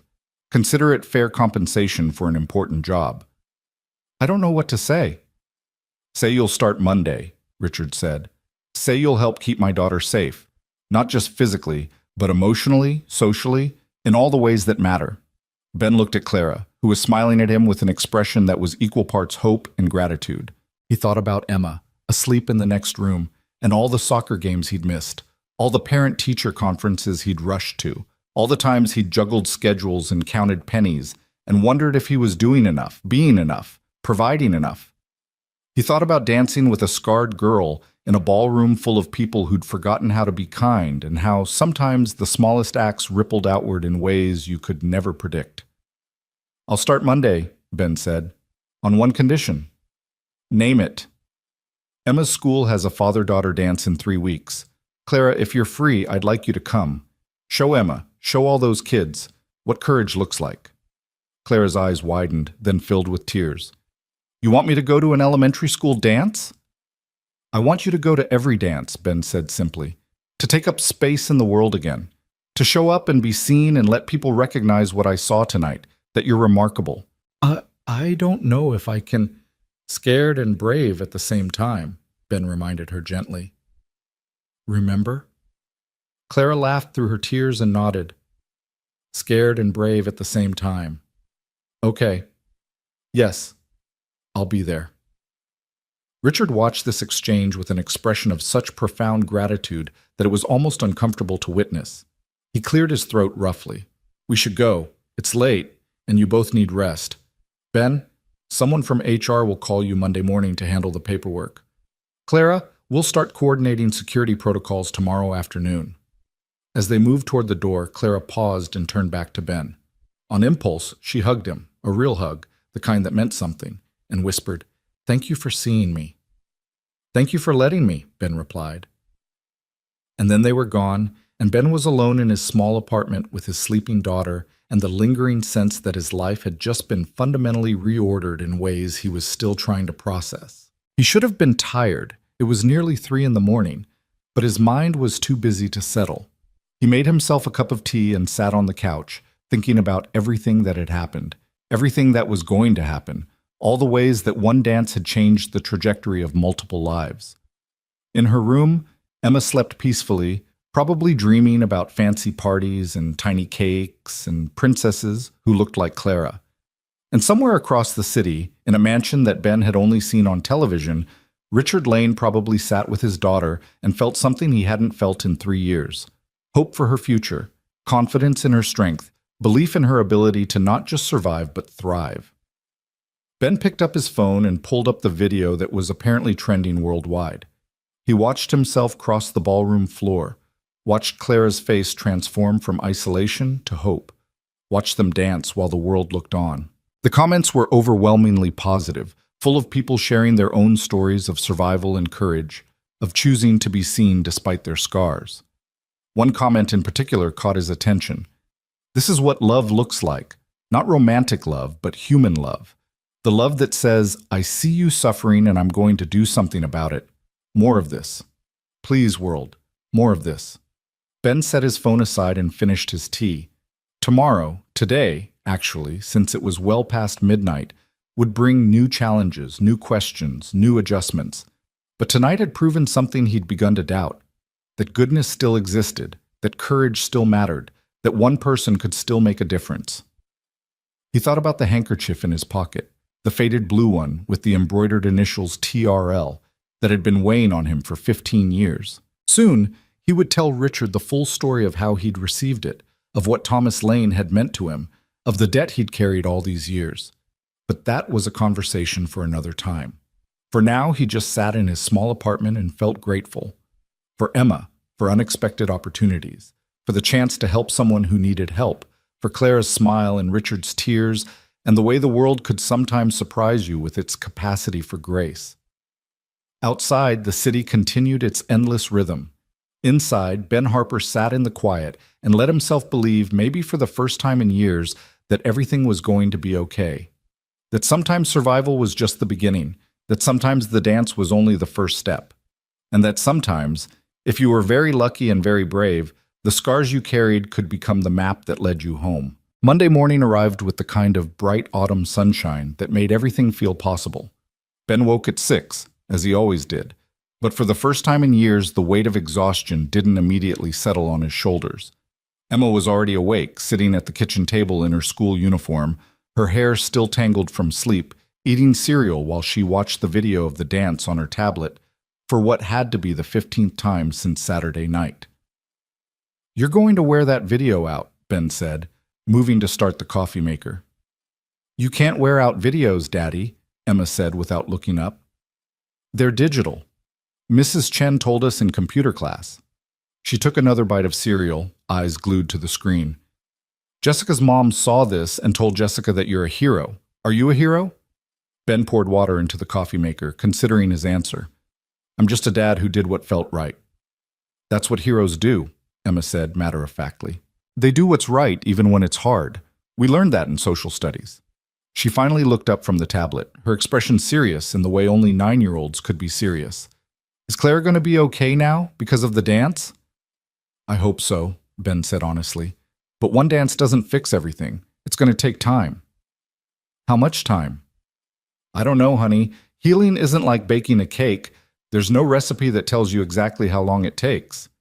Emma thought about this while she chewed. "Can we have cake for dinner tonight? To celebrate your new job?" Ben smiled despite himself. "We'll see. First, I have to actually start the job." The coffee maker beeped, and he poured himself a cup, adding the sugar and cream that made it barely recognizable as coffee. His phone had been buzzing intermittently since he'd woken up, text messages from people he hadn't heard from in years, friend requests from strangers, news outlets asking for interviews. He'd ignored most of it, but one message from Richard Lane sent at 5:30 that morning caught his attention. "HR will call at 9 a.m. Take your time getting to the office. And Ben, welcome to the family." At 8:15, after dropping Emma at school and enduring the stares and whispers from other parents who'd apparently seen the video, Ben stood outside Lane Industries headquarters and tried to calm his racing heart. The building was a gleaming tower of glass and steel, 60 stories of corporate power rising into the autumn sky. He'd walked past it dozens of times, but never imagined he'd be entering through the front door as an employee. The lobby was all polished marble and modern art, with a security desk manned by 2 guards in crisp uniforms who looked like they could handle anything from lost visitors to armed intruders. Ben approached, suddenly aware of how out of place he looked in his only good suit, 5 years old and slightly tight across the shoulders. "Ben Harper," he said to the older of the 2 guards. "I'm supposed to—" "Mr. Harper, yes, sir."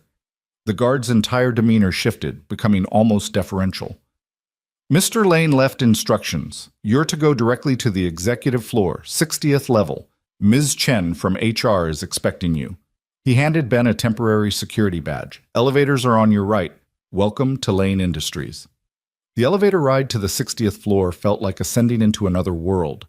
Ben watched the numbers climb, watched the lobby grow smaller through the glass elevator shaft, watched the city spread out below him in all its complicated glory. His reflection in the polished steel doors showed a man trying very hard to look like he belonged here. The doors opened onto a reception area that was all understated elegance. Soft gray walls, expensive furniture that looked more like art than seating, floor-to-ceiling windows that offered a view of the entire city. A woman in her 40s with kind eyes and an efficient air stood waiting.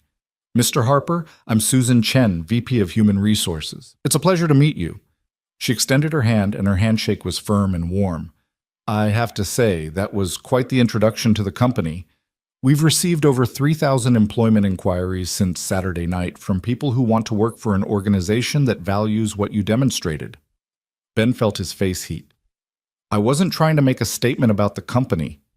"No, you were trying to help someone who needed help," Susan said, which made the statement more powerful than any PR campaign ever could. "Come, let's get your paperwork processed, and then Mr. Lane would like to see you." The next hour was a blur of forms and signatures, benefits elections and security protocols, background checks he'd already passed, and orientation materials he'd review later. Susan walked him through everything with patient efficiency, answering his questions and occasionally adding details about company culture, reporting structure, and the various resources available to employees. "You'll have an office on this floor," she explained as they walked down a hallway lined with glass-walled offices. "You'll report directly to Mr. Lane, which is unusual but makes sense given the nature of your role. Your primary responsibility is Miss Lane's security and well-being, but you'll also be consulted on broader security protocols and may be asked to advise on other matters where your perspective would be valuable." She stopped in front of an office that was larger than Ben's entire living room. "This is yours." Ben stared. The office had the same floor-to-ceiling windows as the reception area, offering an unobstructed view of the city. The furniture was modern and expensive. A large desk, comfortable chairs, a couch along one wall. There was even a small refrigerator and coffee maker in the corner. "This is too much," he said quietly. "This is what senior security personnel get," Susan corrected. "Mr. Lane believes that if you're going to protect his daughter, you deserve to be treated with respect and given the resources to do your job well." She gestured to the desk. "Your computer is already set up with all necessary access. It will stop by this afternoon to walk you through the security systems and communication protocols. Do you have any questions?"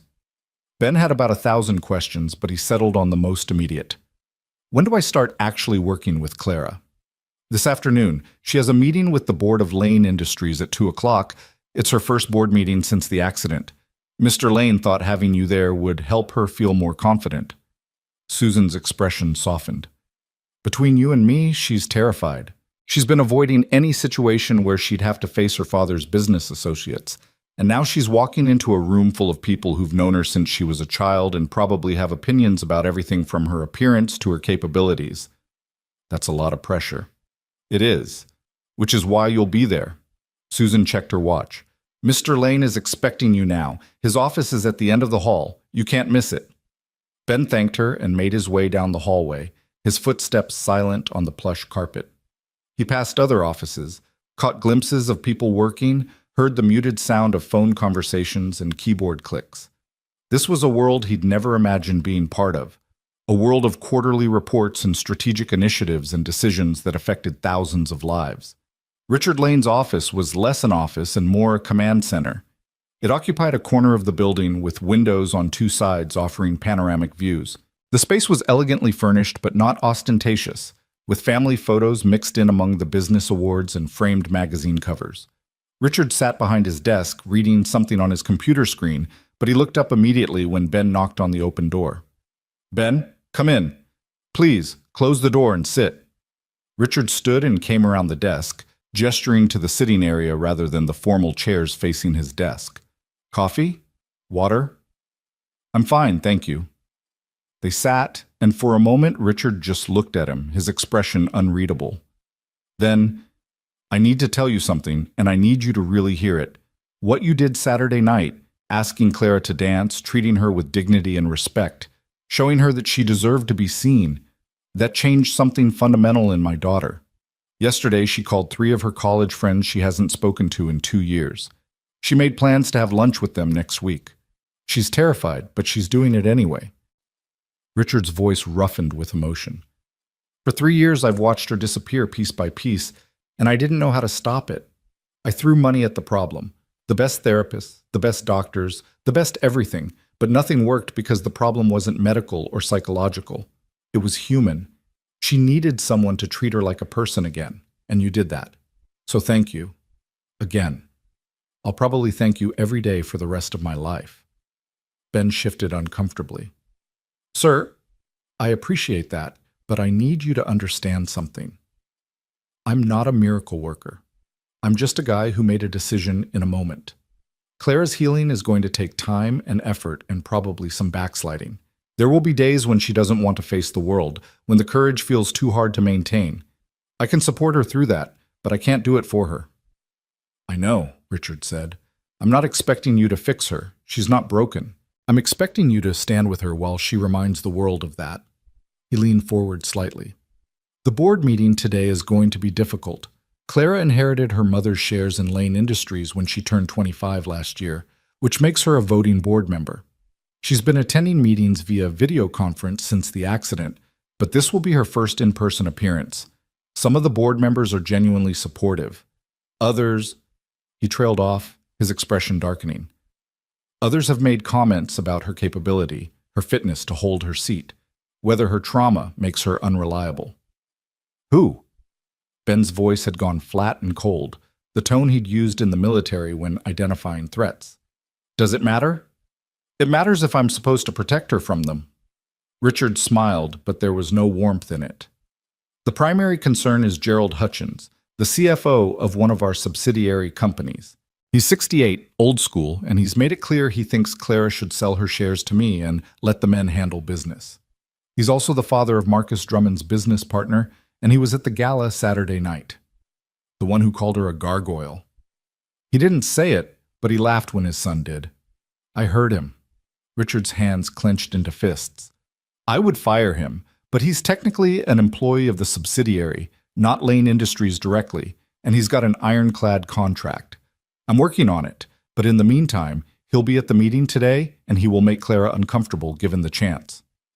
"Then we don't give him the chance," Ben said simply. Richard studied him for a moment, then nodded. "Clara will be here at 1:30. The meeting starts at 2.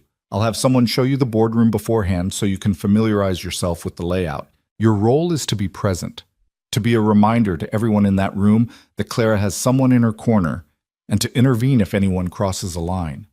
Define crosses a line. Anything that makes her feel unsafe, unwelcome, or diminished. Use your judgment. I trust it more than I trust most of the people in that room." Ben left Richard's office with a growing sense that this job was going to be more complicated than he'd anticipated. He spent the rest of the morning familiarizing himself with the building, the security systems, the various protocols that governed a corporation the size of Lane Industries. He met with Thomas Chen, who gave him access to financial records and personnel files he'd need to understand the various players in Clara's world. He reviewed footage from previous board meetings, watching the dynamics, identifying the personalities, noting who spoke and who remained silent. By the time 1:30 arrived, he'd developed a preliminary assessment of the board. 12 members, 7 of whom seemed genuinely neutral or supportive of Clara, 4 who were questionable, and 1, Gerald Hutchins, who was actively hostile. Not terrible odds, but not great either. Clara arrived at 1:40, and Ben could see the tension in every line of her body. She wore a charcoal gray suit that was perfectly tailored and entirely professional, her hair pulled back in a severe bun that emphasized the scar rather than hiding it. Her makeup was minimal, almost defiant in its simplicity. She looked like someone preparing for battle. "You came," she said when she saw Ben waiting outside the executive conference room. "Did you think I wouldn't? I thought maybe Saturday night was a moment of temporary insanity, and you'd realize what you'd signed up for and run screaming in the other direction." She tried to smile, but it came out shaky. "I'm terrified, Ben. I haven't been in a room with these people since before the accident. They've known me since I was a child, and now I have to walk in there with this face and pretend I deserve to be at that table." "You don't have to pretend," Ben said quietly. "You do deserve to be at that table. You own shares, you have a legal right to be there, and more importantly, you're brilliant. Your father told me about your MBA from Wharton, about the analysis you've been doing of the company's sustainability initiatives, about the proposals you've been working on. You belong there. Knowing it intellectually and feeling it emotionally are two different things. I know, which is why I'm going to be standing against the wall behind you, and every time you start to doubt yourself, you can look back and remember that at least one person in that room sees exactly who you are." Claire's eyes filled with tears, but she blinked them back fiercely. "I can't cry before a board meeting. That's rule number 1 of corporate professionalism." "Then think about something else. Think about Emma's drawing. Think about the father-daughter dance in 3 weeks. Think about all those people on social media sharing their stories because you gave them permission to be brave." She took a deep breath, held it, released it slowly. "Okay, I can do this." "Scared and brave," Ben reminded her. "Scared and brave," she repeated, and this time the smile was more genuine. They entered the boardroom together, and Ben immediately understood why Richard had wanted him to see it beforehand. It was an impressive space, a long table made of polished mahogany, high-backed leather chairs, a wall of windows overlooking the city, various screens and technological interfaces for presentations and video conferencing. 11 people were already seated, and they all turned to watch as Clara entered. The reactions varied. Some faces showed genuine warmth and welcome. Others were carefully neutral, professional masks giving nothing away. And one face, belonging to a man in his late 60s with silver hair and cold eyes, showed something that looked uncomfortably like contempt. Gerald Hutchins. Richard stood from his position at the head of the table. "Clara, welcome. Everyone, my daughter will be joining us in person from now on. I trust you'll all extend her the same courtesy and respect you would any board member." There was steel under his polite tone, a clear warning. Clara moved to an empty seat halfway down the table, and Ben took up position against the wall behind her, close enough to intervene if necessary, but far enough back to not be intrusive. He kept his posture relaxed but alert, his expression neutral, his eyes constantly scanning the room. The meeting began with the kind of procedural matters that made corporate governance simultaneously essential and mind-numbing. Approval of previous minutes, financial reports, routine business that required board oversight but rarely generated debate. Ben watched Clara more than he watched the presenters. She sat with perfect posture, made notes on a tablet, asked occasional clarifying questions that showed she'd read all the pre-meeting materials thoroughly. The trouble started 40 minutes in when the discussion turned to a proposed expansion into Southeast Asian markets. "The initial investment is substantial," Richard was explaining, pulling up charts and projections on the main screen. "But the long-term growth potential is significant. We're looking at a 5-year timeline to profitability, with projected returns of—" "Excuse me," Gerald Hutchins interrupted, his voice carrying the kind of authority that came from decades of speaking over people. "Before we commit to a multi-billion-dollar expansion, I'd like to understand the risk assessment more thoroughly. Specifically, I'd like to know who conducted it and what their qualifications are." Richard's jaw tightened slightly. "The assessment was conducted by our strategic planning division, overseen by Thomas Chen, with additional analysis from several board members who volunteered their expertise." "Which board members?" Gerald asked, though Ben suspected he already knew the answer. Clara contributed significantly to the risk analysis, Richard said evenly. Her background in international business and her fresh perspective proved invaluable. Gerald made a show of shuffling through papers, his expression skeptical. Forgive me, but given that Clara hasn't participated in person in any strategic planning meetings for 3 years, I'm concerned about whether she's sufficiently informed about our operational realities to be advising on matters of this magnitude. The room went silent. Several board members shifted uncomfortably. Ben saw Clara's shoulders tense, saw her hand tighten around her stylus. My qualifications, Clara said, and her voice was steady despite the tremor Ben could detect, include an MBA from Wharton with a concentration in international business, 3 years of remote participation in strategic planning where I've had access to all the same materials and data as any in-person participant, and approximately 800 hours of independent research into Southeast Asian market dynamics. She looked directly at Gerald, not flinching from his gaze. Would you like me to walk you through my methodology, or would you prefer to continue questioning my competence based on my physical presence rather than my actual work? Gerald's face flushed. I'm not questioning your competence, I'm questioning your… My what? Clara interrupted, and there was an edge to her voice now, something sharp and uncompromising. My ability to think clearly because I have a scar? My dedication because I've been working remotely? My understanding because I haven't been sitting in this room listening to you monopolize conversations? Clara, Richard said quietly, a warning or perhaps an encouragement. Ben couldn't tell which, but Clara wasn't finished. I've reviewed your comments from the last 12 board meetings, Mr. Hutchins. You've questioned my input 7 times. You've never once questioned Thomas's input, or Margaret's, or anyone else's, despite the fact that we all work from the same data. So either you have a problem with my analysis specifically, in which case I'd love to hear substantive criticism, or you have a problem with me personally, in which case this board should probably discuss whether personal bias is affecting your judgment. The silence that followed was absolute.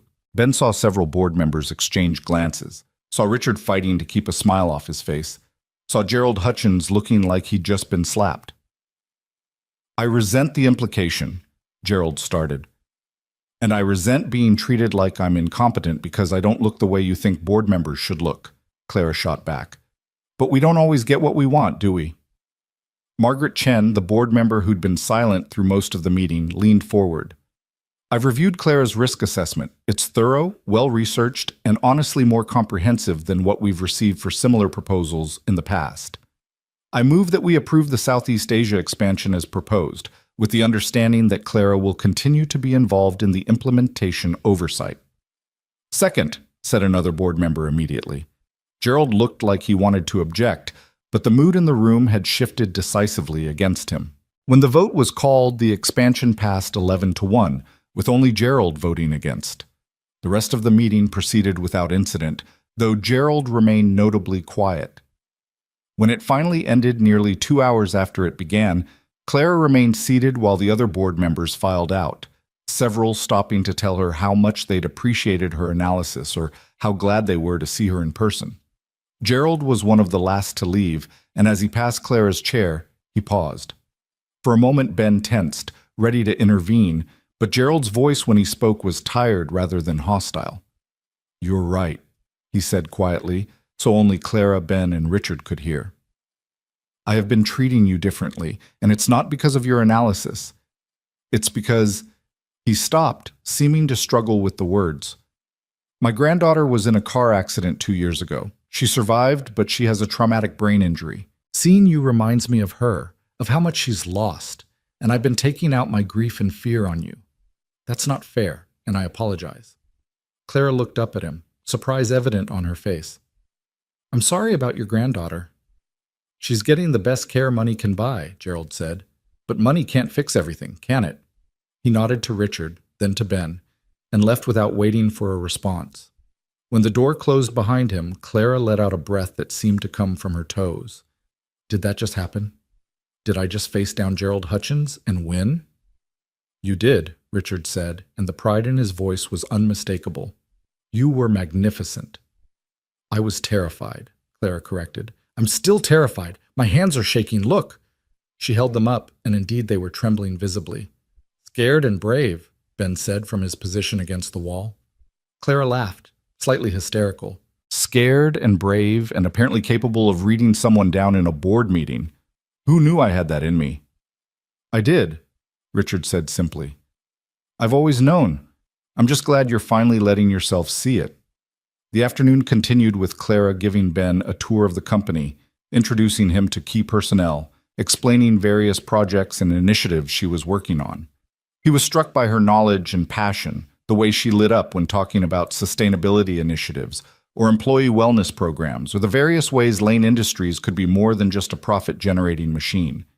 They were in the company cafeteria, which was more like a high-end food court than a traditional cafeteria, when Clara's phone buzzed with a text message. She glanced at it, and her expression shifted from contentment to anxiety so quickly that Ben immediately went on alert. What's wrong? It's from one of my college friends, Jamie. She saw the video, and she wants to meet for coffee tomorrow. Except she's suggesting this place downtown that's always crowded, always full of people who might recognize me, and I don't know if I'm ready for that yet. Do you want to see her? Yes. No, I don't know. Clara set her phone down, frustration evident. Before the accident, Jamie and I were close. We talked every day, went everywhere together, told each other everything. After the accident, I just stopped. Stopped answering her calls, stopped responding to her messages. I pushed her away because I couldn't handle seeing pity in her eyes, couldn't handle being the friend who'd changed, who'd become tragic instead of fun. And now? Now I want my friend back, but I'm scared she won't want me back. Not the way I am now. Clara's voice dropped to barely a whisper. What if I'm too different? What if I can't be the person she remembers, and she realizes she doesn't actually like who I've become? Ben was quiet for a moment, thinking about how to respond. After I came back from Kandahar, he said finally, I had to rebuild every friendship I'd had. Some people couldn't handle the scars, couldn't handle the nightmares, couldn't handle the fact that I wasn't the same guy who'd deployed. Those friendships ended, and it hurt. But some people, the real ones, they stuck around. They learned who I'd become and decided they liked that person too. Different, but still worth knowing. How do you know which kind Jamie is? You don't. Not until you try.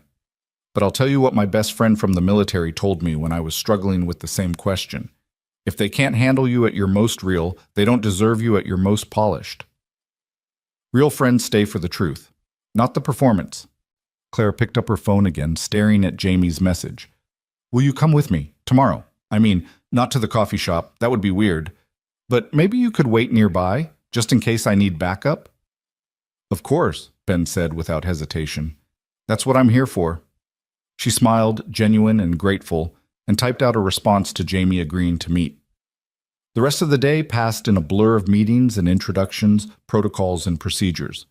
By the time Ben left Lane Industries headquarters at 6 o'clock, his head was spinning with information, and his body was tired from the constant low-level alertness required when assessing potential threats in a new environment. But underneath the exhaustion was something else, a sense of purpose he hadn't felt in years, a feeling that he was doing something that mattered. Emma was at their neighbor, Mrs. Rodriguez's apartment when he got home, a regular arrangement on days when Ben worked late.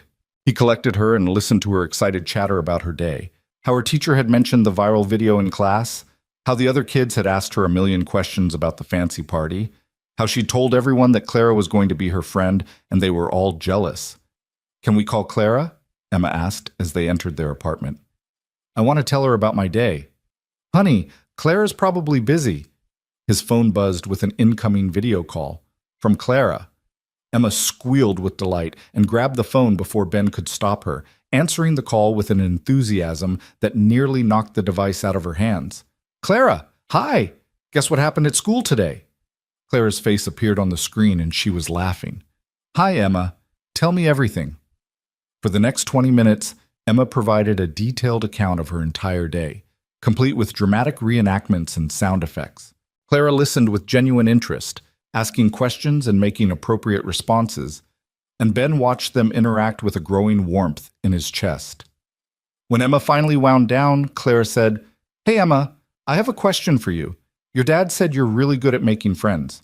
How do you do it? Like, if you were scared someone might not like you, how would you be brave enough to try anyway?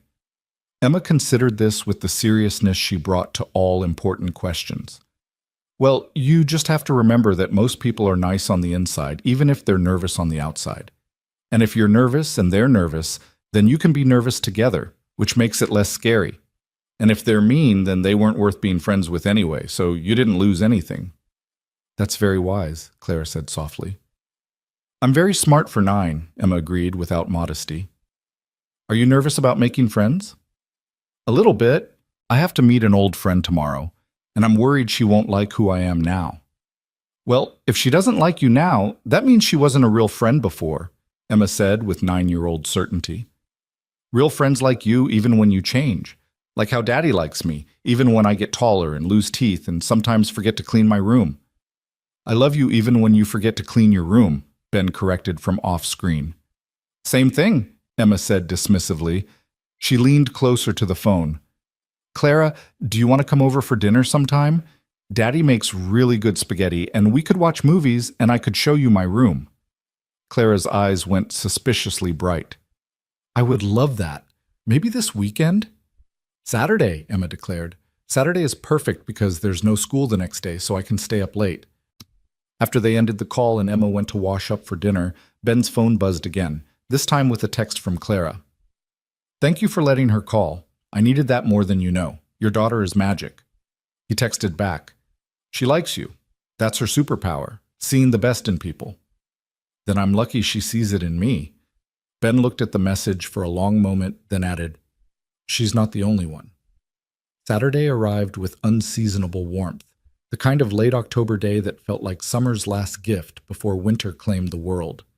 Ben cleaned the apartment with Emma's enthusiastic but largely unhelpful assistance, and they were both slightly frantic by the time Clara arrived at 6 o'clock carrying flowers for Emma and a bottle of wine for Ben. You didn't have to bring anything, Ben said, but he was touched by the gesture. My mother always said never arrive empty-handed, Clara replied.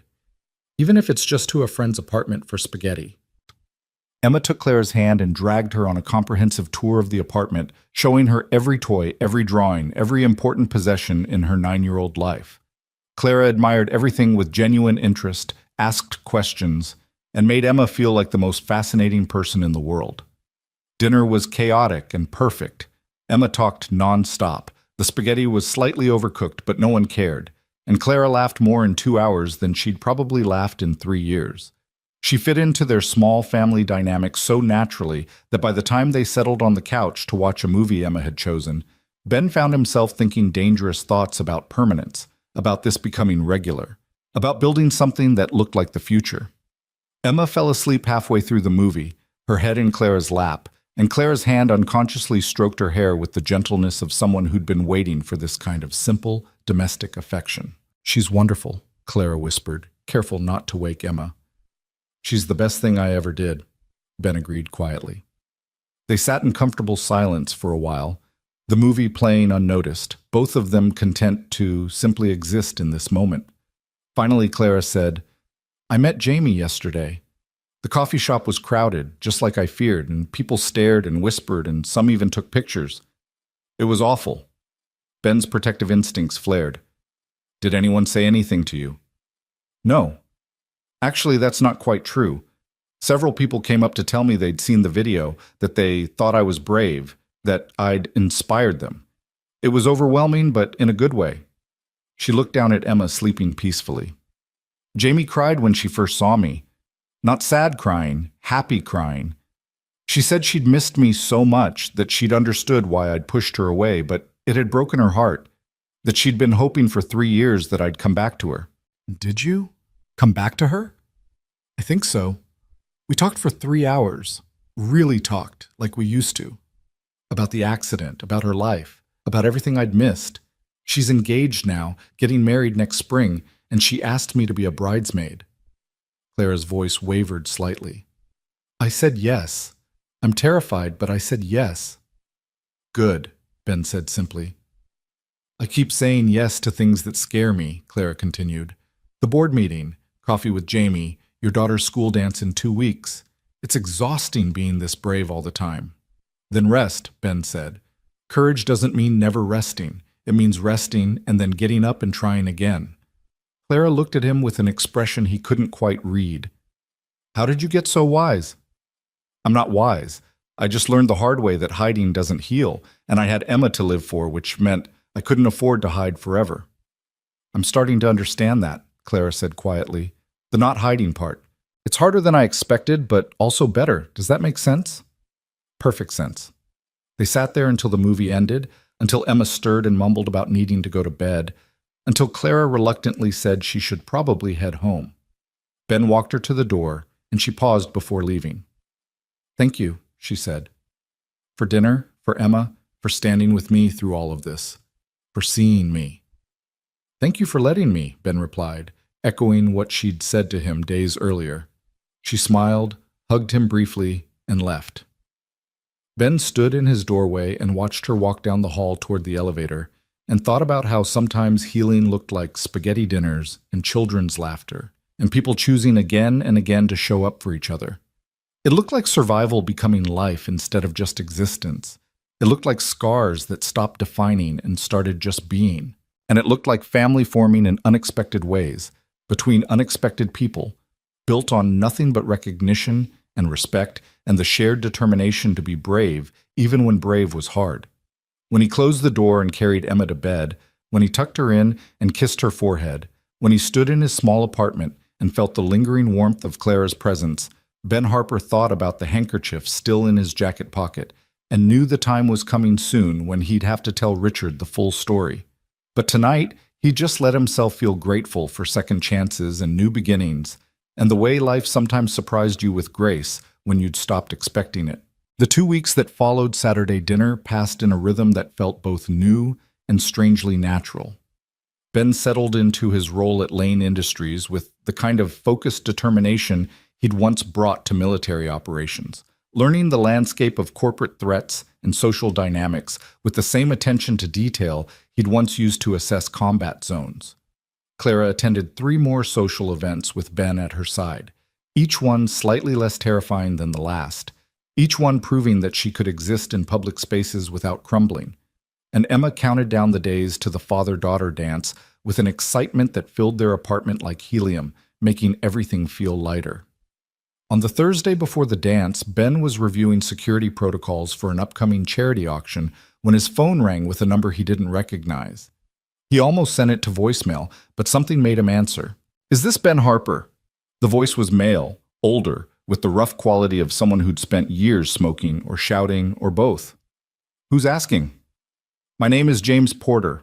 I'm calling about my wife, Helen. She met you at the Lane Industries Gala a few weeks ago. You spoke to her in the ballroom. She told you about our daughter, Sarah." Ben's memory caught up, placing the name with the grieving mother who'd approached him, whose daughter had died in a car accident 5 years ago. "I remember. How can I help you, Mr. Porter?" "Helen passed away last Tuesday. Heart attack, sudden and massive. The doctor said it was quick, that she didn't suffer." James Porter's voice cracked slightly. "I'm calling because when I was going through her things, I found something she'd written the night after the gala. A letter. She wanted me to give it to you if anything happened to her." Ben's throat tightened. "Mr. Porter, I'm so sorry for your loss." "Thank you. Would it be possible to meet? I'd like to give you the letter in person." Helen was specific about that. Said it needed to be handed over, not mailed or emailed. Said some things required human contact.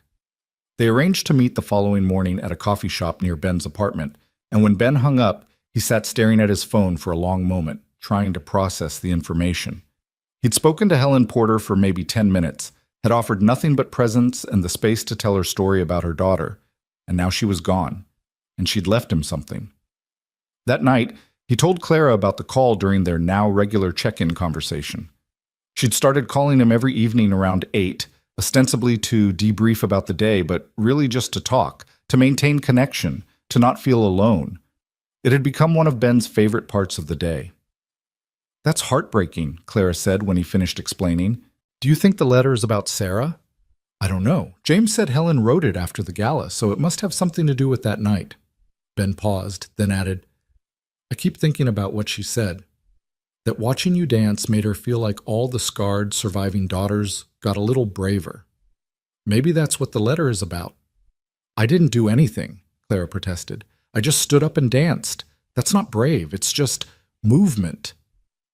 "It's never just movement," Ben said quietly. "Not when movement requires courage. Not when standing up means something." Clara was silent for a moment, and Ben could hear her breathing on the other end of the line, could picture her in her apartment, probably curled up on her couch with tea and the book she was always reading.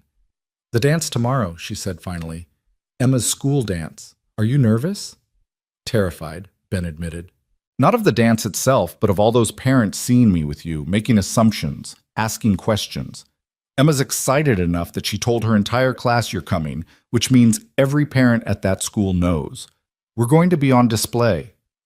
"We could cancel," Clara offered, but her voice lacked conviction. "We're not canceling. Emma's been planning her outfit for a week. She's made you a special name tag that says Clara, Emma's friend and Daddy's friend, and also a princess.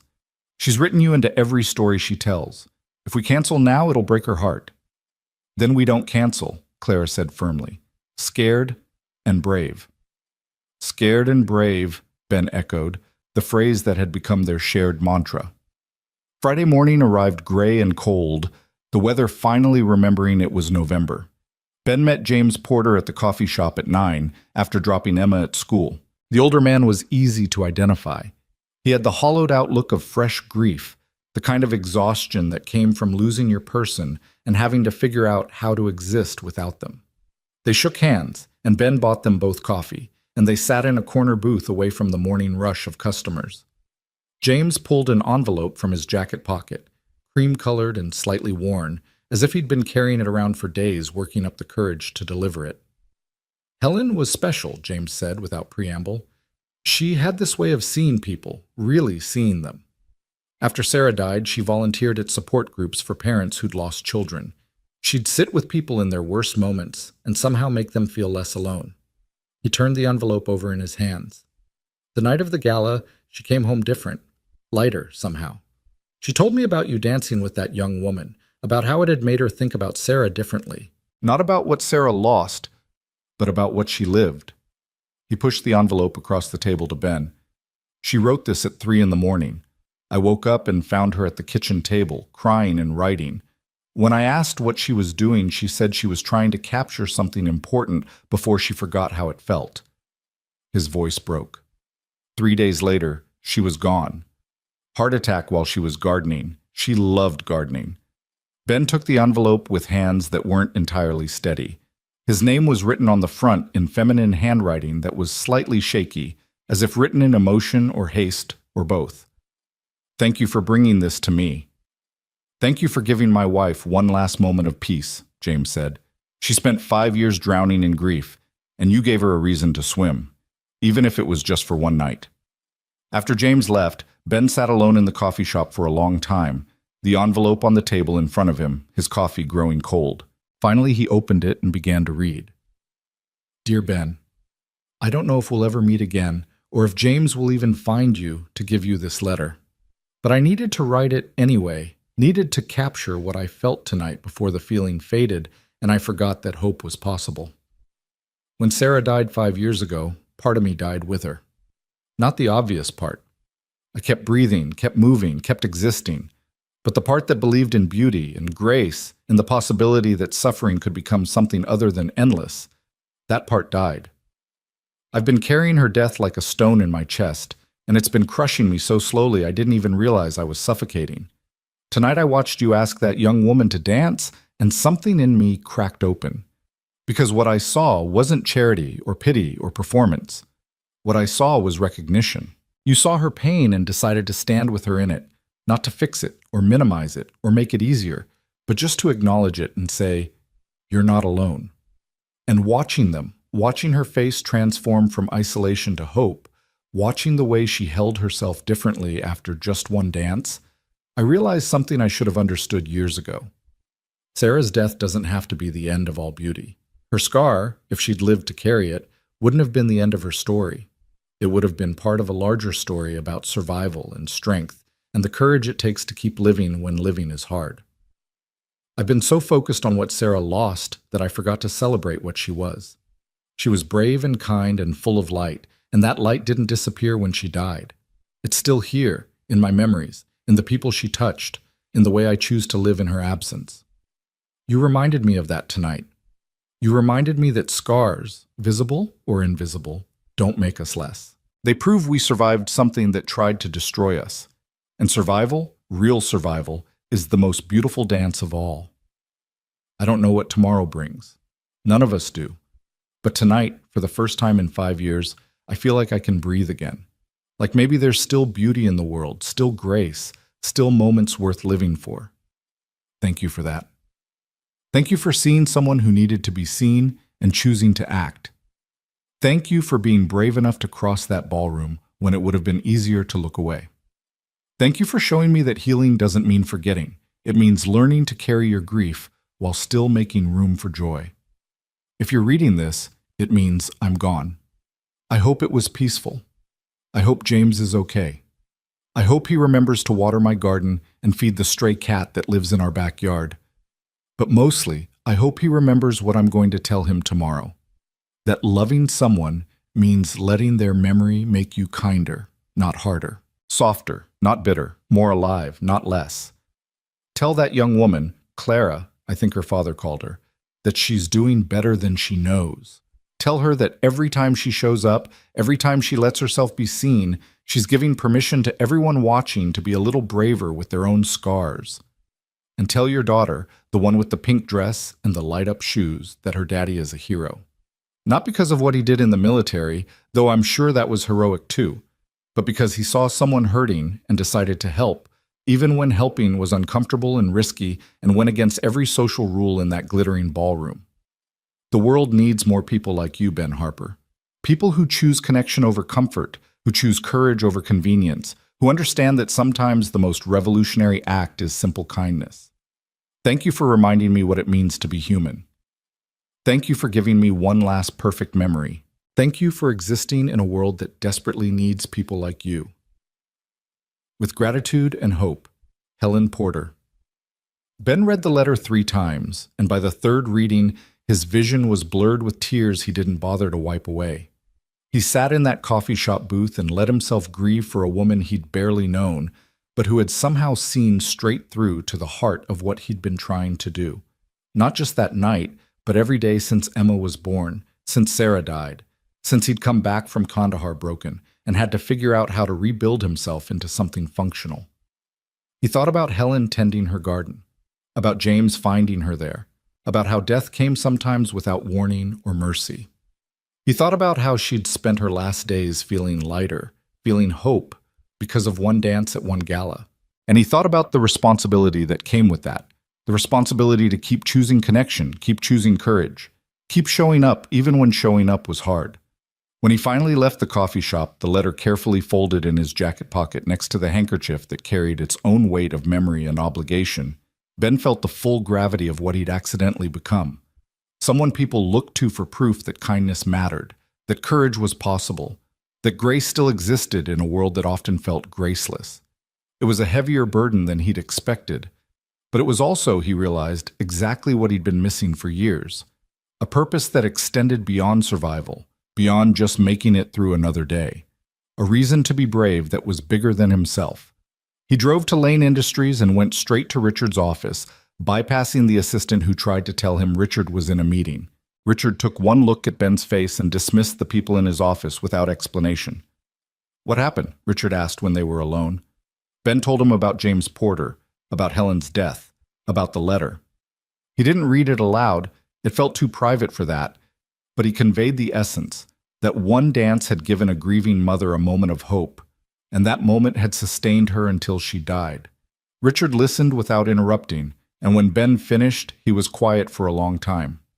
Finally, he said, "There's something I need to tell you, and I should have told you weeks ago. That handkerchief you have, the one with my brother Thomas's initials. I need to know how you got it." Ben's heart rate picked up. He'd been dreading this conversation, knowing it had to happen, but not knowing how to begin.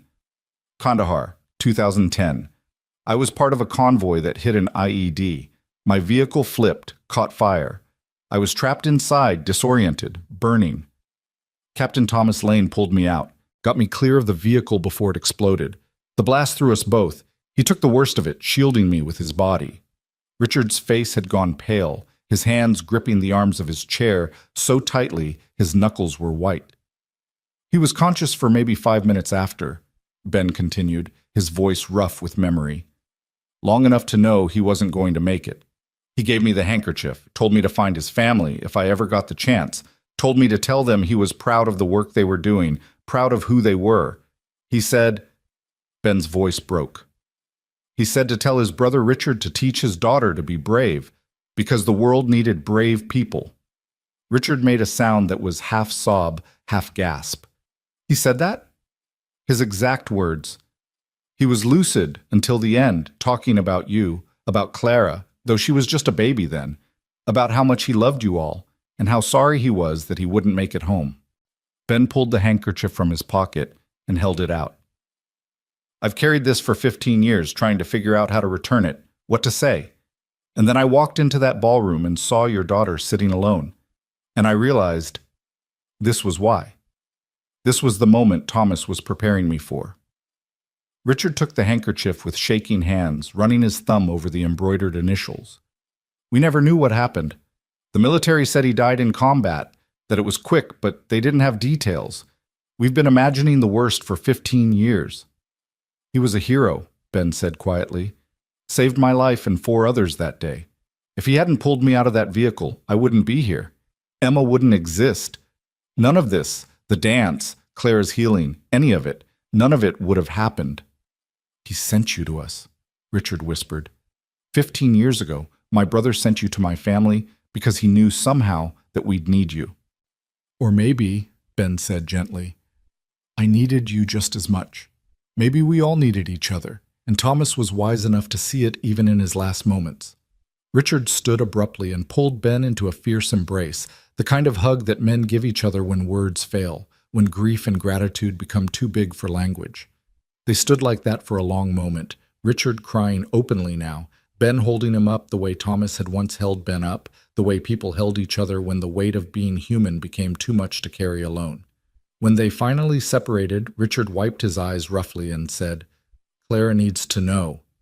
She needs to know that you knew Thomas, that he's part of why you're here. Are you sure? I don't want to make this about me, or about him. This is about her healing, not about old debts. This is about all of it, Richard corrected. About how people are connected in ways we can't see. About how one act of courage, Thomas saving you, you asking Clara to dance, ripples out in ways we can't predict. She needs to know that the man standing with her is the man her uncle saved. That courage is hereditary, passed from person to person like a gift. They told Clara that afternoon in Richard's office with the door closed and the late November sun slanting through the windows. Ben recounted the story again, every detail he could remember about Thomas. His courage, his humor even in the worst moment, his final words about being proud of his family. Clara listened with tears streaming down her face, and when Ben finished, she crossed the room and took both his hands in hers. My uncle sent you to us, she said, echoing her father's words. He saved you so you could save me. You're saving yourself, Ben said. I'm just standing with you while you do it. No, Clara said firmly. We're saving each other. All of us. You, me, Dad, Emma, everyone who's been touched by what happened at the gala. We're all saving each other, piece by piece, moment by moment. That's what courage looks like. Not one big heroic act, but 1,000 small choices to show up for each other. That evening, Ben went home and told Emma a simplified version of the story. That he'd known Clara's uncle a long time ago, that her uncle had been a hero, that sometimes people are connected in surprising ways. Emma listened with the intense focus she brought to all important stories, and when he finished, she said, So we're like a family now? You and me and Clara and Mr. Lane. Something like that, Ben agreed. Good, Emma said with satisfaction. I like our family, even if it's a weird family. All the best families are weird, Ben assured her. The next day was Saturday, the day of the father-daughter dance at Emma's school. Ben woke early, nerves already humming through his system. Emma was too excited to eat breakfast, bouncing around the apartment in her carefully chosen outfit, a purple dress she'd picked out specifically for the occasion, with matching purple shoes and a sparkly headband that threatened to slide off her head every few seconds. When is Clara coming? Emma asked for the 10th time in as many minutes. 6 o'clock, just like I told you. We don't have to be at the school until 7. But what if she forgets? She won't forget. She's as excited about this as you are. This turned out to be true. Clara arrived at exactly 6 o'clock, and Emma's squeal of delight could probably be heard 3 floors down. Clara was dressed more casually than Ben had ever seen her. Dark jeans, a soft blue sweater, her hair down and loose around her shoulders. She looked younger this way, less like a billionaire's daughter and more like someone Emma's age who'd just gotten really tall. "You look beautiful," Emma declared, grabbing Clara's hand. "Look, we match. You're wearing blue and my dress has blue flowers, see?" Clara bent down to examine the flowers with appropriate seriousness. "So we do match. That's perfect. Everyone will know we're together." The drive to the school was filled with Emma's constant chatter, her excitement making it impossible for either adult to get a word in.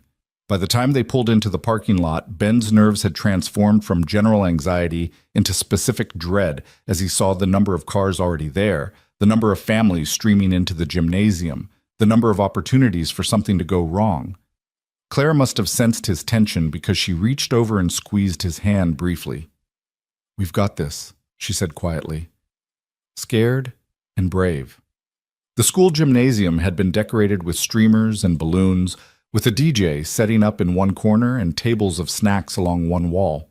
The lighting was dimmed slightly, giving the space a party atmosphere, and already dozens of father-daughter pairs were scattered around the room, some dancing, some eating, some just talking and laughing together. They entered, and Ben felt the exact moment when people recognized them. It started with one parent nudging another, then whispers spreading like ripples in a pond, then outright stares. Within minutes, half the room was watching them, and Ben felt Clara's hand tighten on Emma's shoulder. "Everybody's looking," Emma observed with a 9-year-old's brutal honesty. "Then let's give them something worth looking at," Clara said, and her voice was steady despite the anxiety Ben could see in her eyes. "Let's dance." They made their way onto the dance floor, and the DJ, who'd apparently been briefed by someone, put on a slower song that was age-appropriate but still romantic. Emma took Clara's hands and began spinning in circles, completely unself-conscious, her purple dress twirling out around her. Clara laughed and spun with her, and gradually other girls began joining them, drawn by Emma's infectious enthusiasm. Ben stood at the edge of the dance floor, watching his daughter dance with the woman who'd somehow become essential to their lives in just a few weeks, and felt his throat tighten with emotion. This was what family looked like. Not blood relation or legal connection, but choice. Choosing to show up for each other, choosing to be brave together, choosing connection over comfort. A woman approached him, mid-40s with kind eyes and an uncertain smile. "You're Ben Harper." "I am," Ben confirmed, bracing himself. "I'm Michelle Torres, Jessica's mom. Emma talks about you all the time, about the gala, about Clara, about how brave you both are." She hesitated, then continued. "My husband left us 2 years ago. Just walked out one day, decided fatherhood was too hard, family was too much commitment. Jessica has a school dance coming up in the spring, and she's been dreading it because she doesn't have a dad to take her." Ben's heart clenched. "I'm sorry. That must be incredibly difficult." "It is. But watching you with Emma, watching Clara with all these girls, it reminded me that family isn't always about biology. It's about who shows up. And I was wondering," she took a breath, "would you be willing to talk to some of the other single moms here? Share how you make it work, give them hope that their daughters can still have these moments, even without traditional father figures." Before Ben could respond, another parent appeared, then another.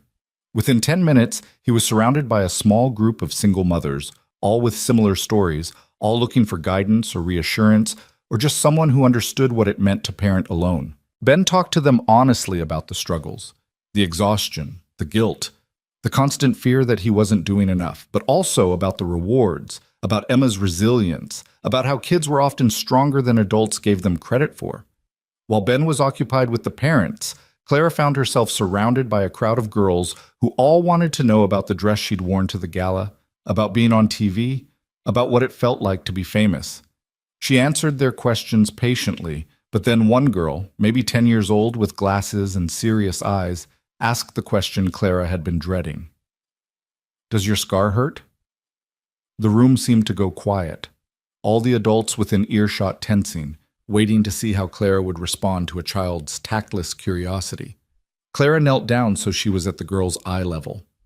Not anymore. It did when it first happened, but now it's just part of my face, like freckles or dimples or anything else that makes people look different from each other. My brother has a birthmark on his neck, the girl said. Kids are mean about it sometimes. They call him names. That must hurt his feelings. It does. He cries about it sometimes when he thinks I'm not listening. The girl touched the left side of Clara's face gently, the way Emma had weeks ago. But you're not hiding yours. Why not? Clara thought about how to answer, how to explain something she was still figuring out herself. Because hiding it means letting the people who are mean win. It means agreeing with them that I should be ashamed, and I decided I don't want to be ashamed anymore. I want to be brave instead. Even when it's scary? Especially when it's scary, Clara confirmed. That's what makes it brave. The girl considered this, then nodded seriously. I'm going to tell my brother that, about being brave even when it's scary. Other girls pressed closer, each with their own stories of being different, of being hurt, of struggling to be brave. Clara listened to all of them, offered what comfort and wisdom she could, and realized something profound. By letting herself be seen, by choosing courage over comfort, she'd accidentally given these children permission to be brave with their own struggles. The evening progressed, and the initial awkwardness faded into something more genuine. Parents stopped staring and started approaching with kindness, with gratitude, with their own stories of struggle and survival.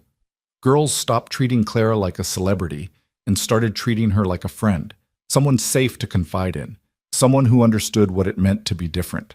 Emma, in her element with all this attention, flitted from group to group like a purple butterfly, introducing Clara to everyone, making sure no one felt left out, conducting the social dynamics with the unconscious skill of someone who'd never learned to see barriers between people.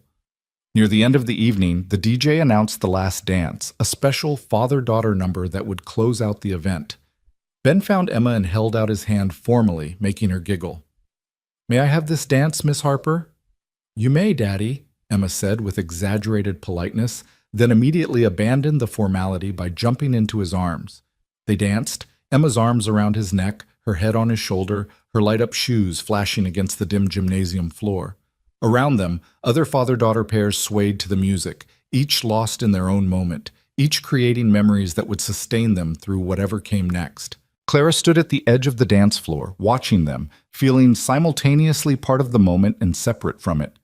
She was smiling, genuinely happy for them, but there was an ache in her chest, for her own father, for the uncomplicated relationship they'd had before the accident complicated everything, for the lost years when she'd been too afraid to let him close.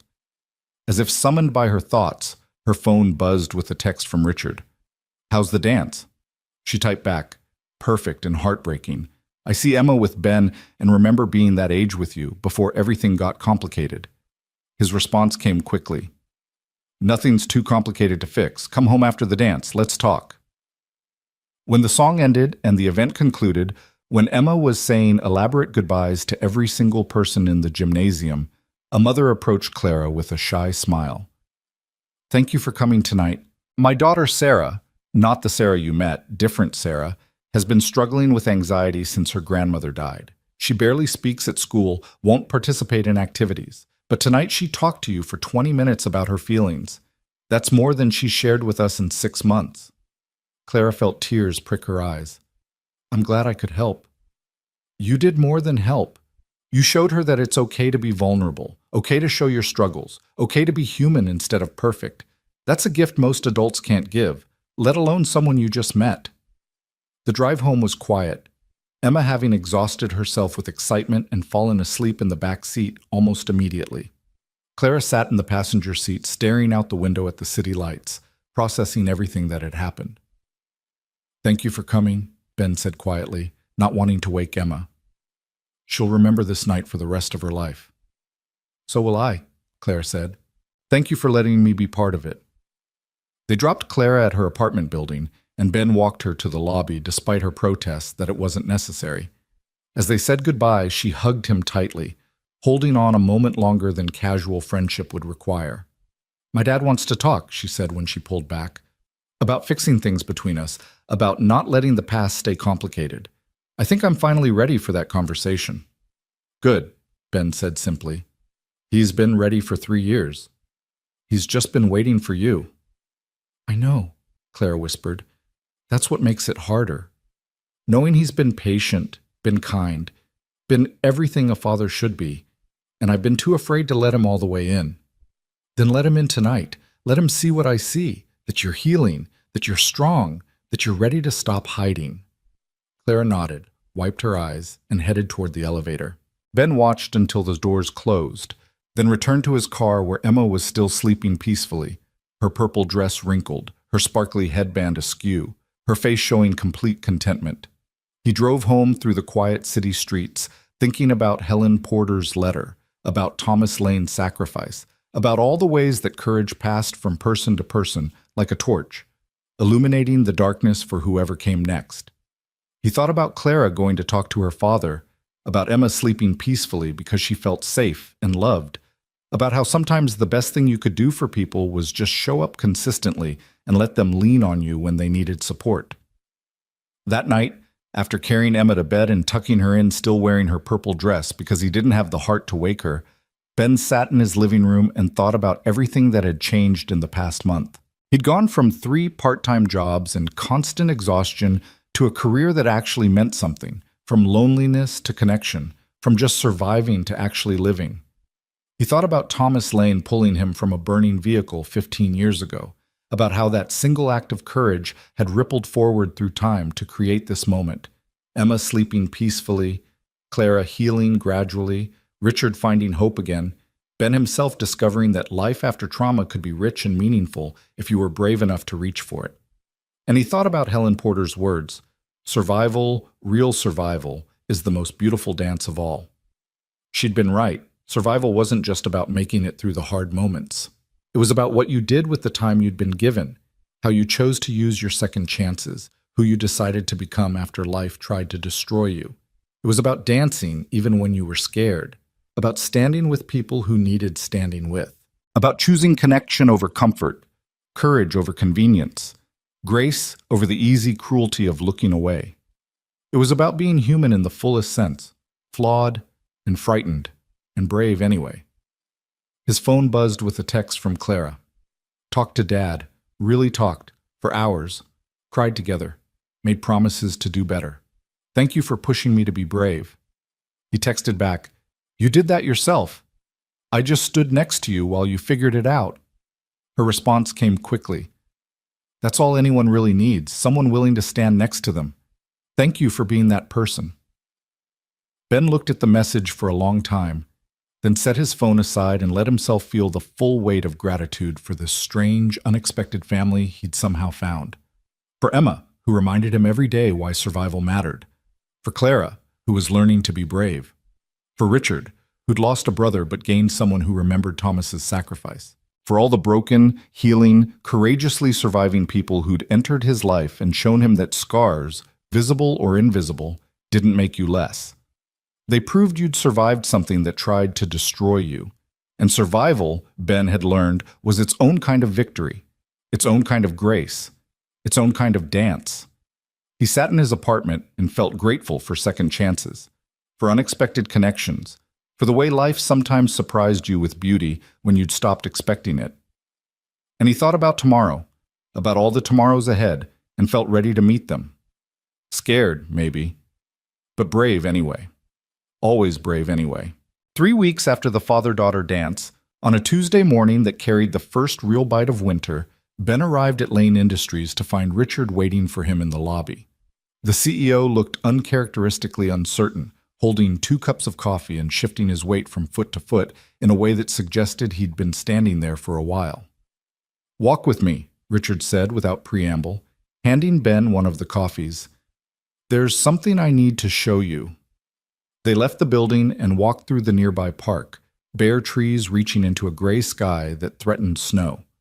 Richard was quiet for several blocks, and Ben didn't push, had learned over the past month that Richard needed time to organize his thoughts before speaking them aloud.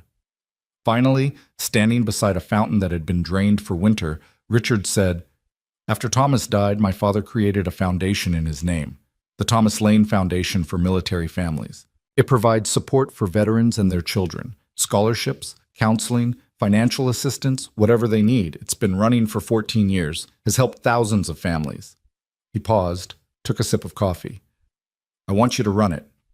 Ben nearly choked on his own coffee. "What?"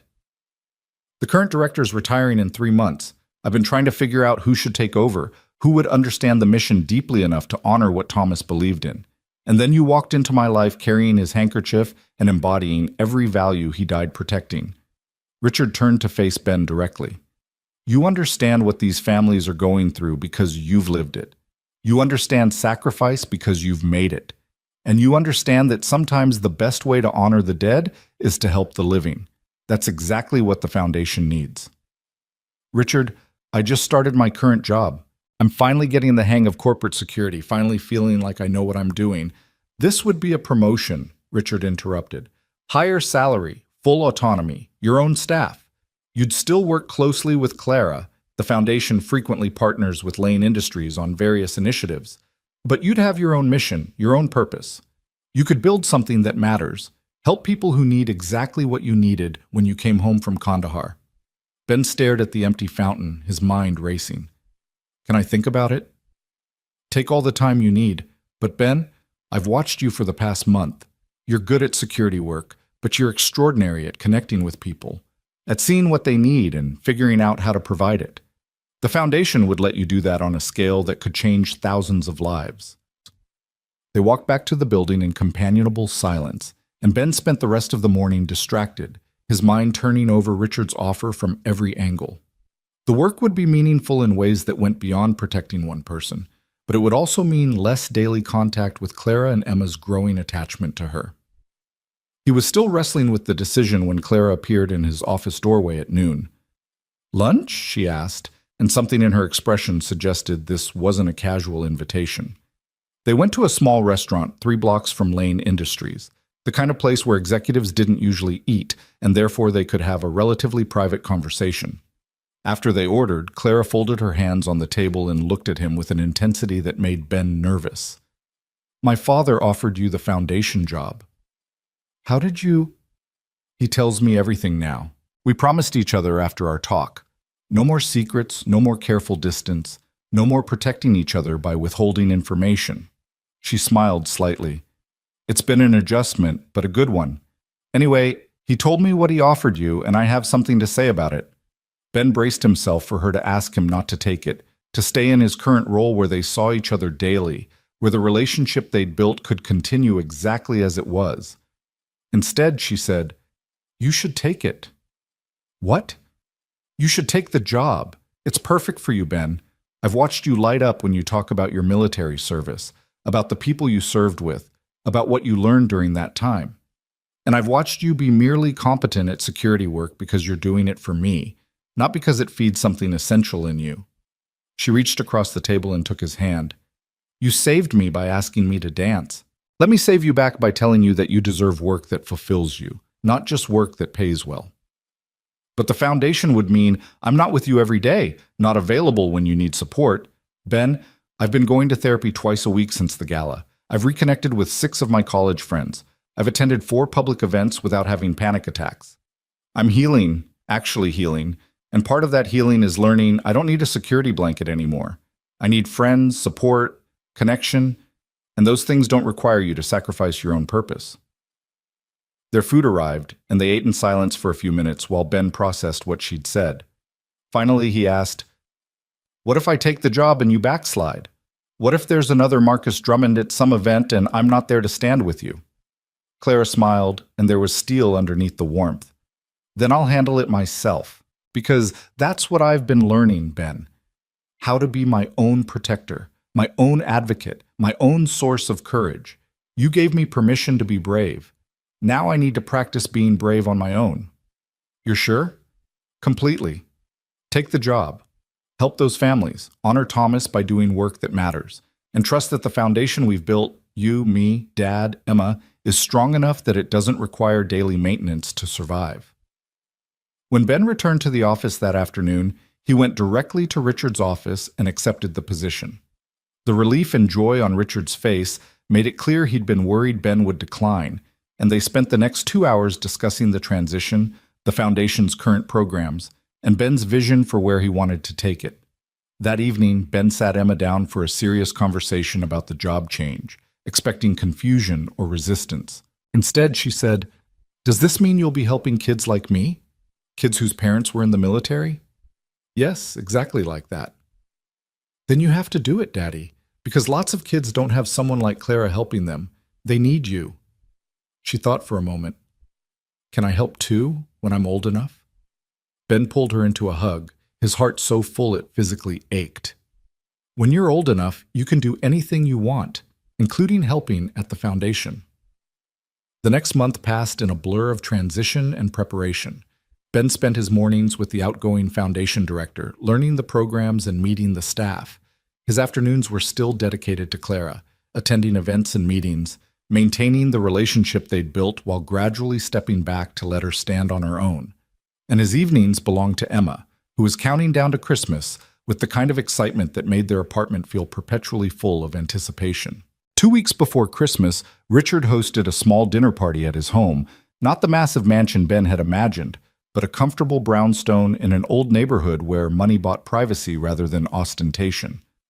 The guest list was intimate: Ben and Emma, Clara, Thomas Chen and his wife, and Susan Chen from HR, who turned out to be Thomas's sister.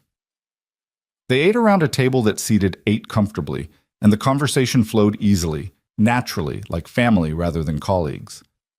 After dinner, while the adults were having coffee and Emma was showing Thomas's wife her latest drawings in the other room, Clara stood and tapped her glass gently to get everyone's attention.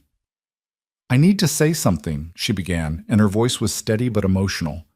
"5 weeks ago, I was sitting in a ballroom full of people who'd written me off as broken, as less than, as someone to pity or mock. I was drowning in plain sight, and I'd convinced myself that was just how life was going to be from now on. That the accident had ended not just my old life, but any possibility of a new one." She looked at Ben, her eyes shining.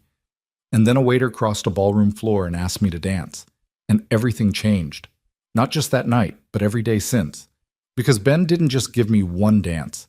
He gave me permission to exist fully again, to take up space, to be seen without apologizing for being scarred." "Clara," Ben started, but she held up a hand. "Let me finish. I've spent the last month thinking about what that moment meant, what it sparked, all the ways that one act of courage rippled outward. Ben, you know about the hashtag, about how millions of people shared their own stories of survival because they watched us dance. But you don't know about the letters." She picked up a folder from the sideboard and opened it. "These are just some of them. Letters from people around the world telling me how that night changed something for them. A woman in Australia who'd been hiding her burn scars for 20 years wore a sleeveless dress to her daughter's wedding. A man in Japan who'd been suicidal after a disfiguring accident decided to keep living. A teenager in Brazil who was being bullied for her birthmark stood up to her tormentors and demanded respect." Clara's voice broke slightly. "Hundreds of letters, maybe thousands by now. All because you decided that my pain mattered enough to do something about it. All because you chose connection over comfort." She pulled out one more piece of paper. "This one came last week. It's from a support group for survivors of traumatic injury, and they've started something called the Harper Initiative, programs in hospitals around the country where they bring in speakers who've survived visible trauma to talk to recent injury patients about what life looks like after the initial crisis. They're naming it after you, Ben. After your courage." Ben felt like he couldn't breathe. "I didn't do anything extraordinary. I just asked someone to dance." "You did the most extraordinary thing possible," Clara corrected. "You saw someone suffering and decided their dignity mattered more than your comfort. In a world that teaches us to look away, you looked directly at pain and said, 'I see you, and you matter.' That's revolutionary." Richard stood, his own eyes wet. "My brother saved your life 15 years ago, Ben, and you've spent the last month returning that favor, not just to my daughter, but to my entire family. You've given us back something we'd lost. Hope that kindness still exists, that courage still matters, that one person can still make a difference." He raised his glass. To Ben Harper. To doing the right thing even when it's hard. To seeing people who need to be seen. To carrying forward my brother's legacy in ways I never imagined possible. Everyone raised their glasses, and Ben had to blink hard to clear his vision. Emma came running back into the room, drawn by the sound of the toast, and climbed into Ben's lap without asking permission. "Why is everyone crying?" she asked with a 9-year-old's confusion about adult emotions. "Because we're happy," Clara said, reaching over to ruffle Emma's hair. "Sometimes people cry when they're really, really happy." "That's weird," Emma pronounced. "But okay." She looked up at Ben. "Daddy, can we tell them now?" Ben had almost forgotten. "Oh, right. Emma has an announcement." Emma straightened in his lap, suddenly serious. "Clara, my class is doing a thing where we bring someone special to school to talk about being brave. And I want you to come talk to my class about your scar and about dancing even when you're scared." The room went silent. Clara stared at Emma, clearly not having expected this. "Emma, I don't know if I'm the right person." "You're exactly the right person," Emma interrupted with the certainty only children possess. "Because you're brave even though being brave is hard. That's what makes it count. And all the kids in my class know about you from the dance video, and they want to meet you, and Mrs. Patterson said it would be educational." Clara looked helplessly at Ben, who just shrugged. "It's your choice. But for what it's worth, I think you'd be amazing at it." "What would I even say?" "The truth," Ben said simply. "That courage isn't about not being scared. It's about being scared and showing up anyway. That scars don't make us less. They prove we survived. That every day we choose to be seen is a victory worth celebrating." Clara was quiet for a long moment, and Ben could see her wrestling with fear and hope in equal measure. Finally, she looked at Emma and said, "Okay, I'll do it. When?"